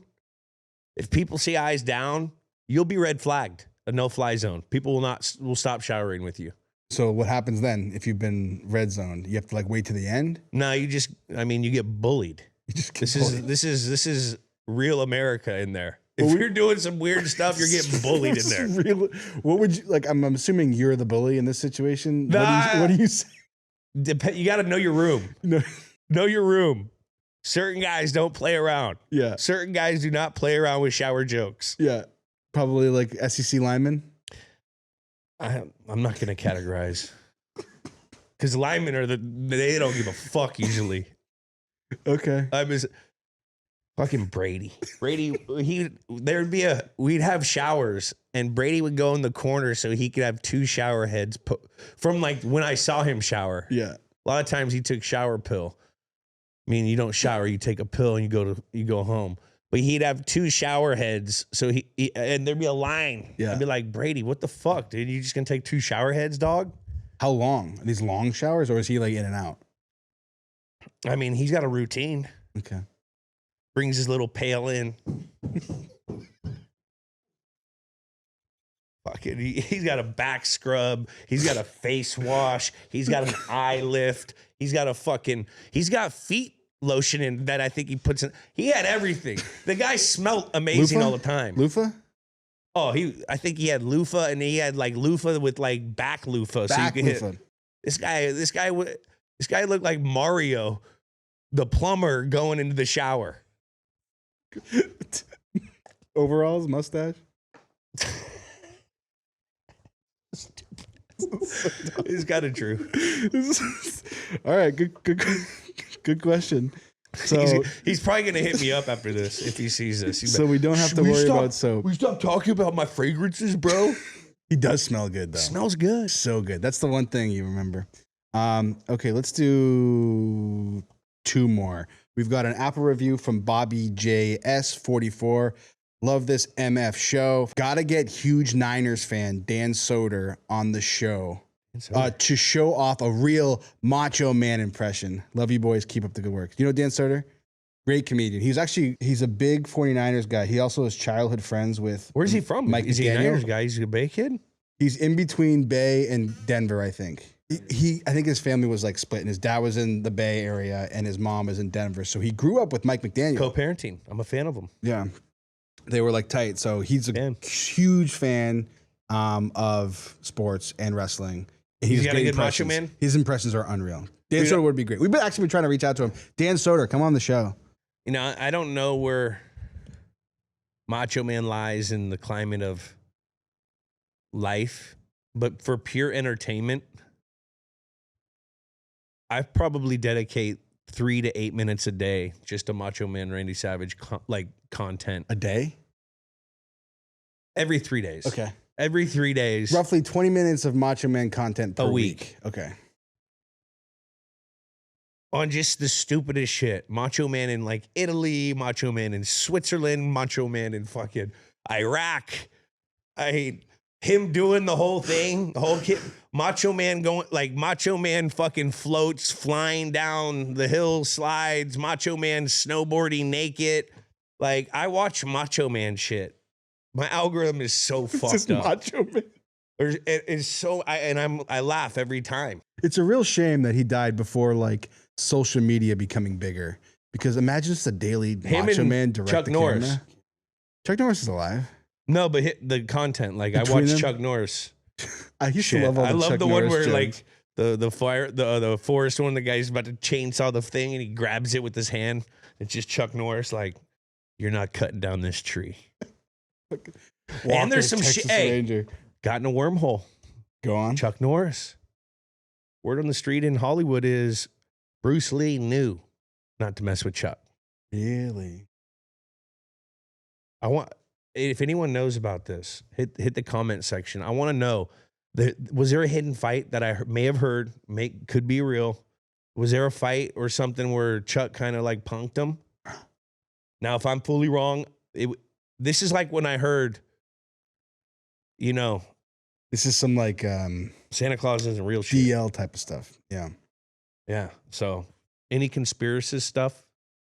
That and aliens, get in the comments. I think we should start an underground Hollywood fight club. I think we should try to what? Fight club? There's a lot of these actors know how to fight. Yeah, just get some of these guys and just get These a little fuckers ring. are. I go to this boxing gym and I see a bunch of these actors in there, and they know how to lay law. Yeah. They're small, and they're like not, but they know They're how to, they'll resilient. fucking tat your ass up. They're resilient. Well, they play the role. They go and live the life that they want to play. Yeah. It's fucking. I'm impressed. Cool. All right, last one. Spotify comment from Dennis Bowley. I've got a question for Aves. I think he's referring to top right, referring to Sean Avery. I got a question for Aves. Next time you see Peter Berg, tell him we need a Friday Night Lights, but hockey, and Taylor Kitchen it. Not a bad idea, but I don't think there's Friday Night Lights of hockey. So what is it, like Tuesday night? You don't, you play games sometimes Wednesday night. We had a Wednesday night. It'd be high like school hockey. Wednesday morning hockey. Yeah. Because you're there at like 3 a.m. Well, you practice in the morning. You don't play. Yeah, that's in the what I morning. mean. Like, it has to be something that the hockey. Actually, there's a 5 book. a.m. hockey nights. There's a book. Shout out Jay Atkinson, my dad's friend. He wrote a book that's 100% Friday Night Lights, but about Massachusetts hockey, high school hockey. I'm in it. I'm in the book. Did you read it? Taylor Kish. He's an incredible skater. We already covered this by this point, but I'm into it. He's now the coach that's come back. Oh, so he's Bombay? Minus the DUI. I don't think they let guys with DUIs coach teams anymore. Dude, has there been a groundbreaking hawk miracle? Yeah, Miracle's good. Probably the last one. Mighty Ducks. Mighty Ducks is great. Talking about like sports movies for the hockey. What is Slap slap shot? Slap shot. That's in the 70s. We haven't had one in a good 20 years. Goon was good. I heard about that. Yeah. What's that new show that the guy that went to LA Fire? Shorzy. I gotta watch that because that guy was pretty good. You would really like Shorzy. It's funny. It's the guy that Ryan. Terry Ryan. He was fucking good. Yeah, he's got a persona. I don't know if that's his character or if that's who he is, but he was playing it. Little of both. Yeah. That show's great. You should watch it. And it's only like, it's Canadian, so there's only like 6 episode seasons, so you can watch it all in like 3 days. Good show. And new season's coming out. Canadian only do 6 episodes? Yeah, Canadian TV is a lot more like English TV than our TV. So they only do like, hey, let's seasons like tight, nice and tight. So the show's been on, there's like 4 seasons, but there's only like 25 episodes. You mean they don't go the American way where we drag it out for 16 weeks so we can get more money from it? Yeah. Amateurs. Idiots. Okay, that was good. There's a lot more that we didn't talk about, but we should because these are great. Good segment. Yeah. That's a fun segment. Make sure you guys keep on sending the stuff in. Apple Podcasts, YouTube, and Spotify. Comments. We do YouTube premieres now, so there's like a live group chat. So when we release the full-length shows, both games and dudes, 3 p.m. Eastern and noon Pacific, me and Jack are in the comments. You've been in there one time too, just answering questions. It's a lot of blast. It's a blast. So join us. It's fun. Ask questions. We put it on the show. Well, that was chill. Yeah. Great segment. And that was the Chill Zone, thanks to our favorite beer, Coors Light. Get Coors Light delivered straight to your door. Visit CoorsLight.com/GWN and celebrate responsibly. Well, what a game. Thanks again to Antonio Gates, Hall of Famer. Congratulations. That's been another episode of Games with Names. Subscribe on Apple Podcasts, Spotify, or wherever you listen to your podcast. Comment a game you want us to do. And remember, rate and review. Leave us 5-star review on Spotify while you're there. Leave us 5 stars. Like them 5 stars. Helps the show. Remember to follow Games with Names on YouTube, Instagram, X, TikTok, and Snapchat. Leave a comment on YouTube full episodes. We've been reading those. That's been really fun, and we'll continue to do that on future episodes. Leave a message on the hotline at 424-291-2290. We'll see you guys next week. Games with Names, a production of iHeartRadio. For more podcasts from iHeartRadio, visit the iHeartRadio app, Apple Podcasts, or wherever you get your podcasts.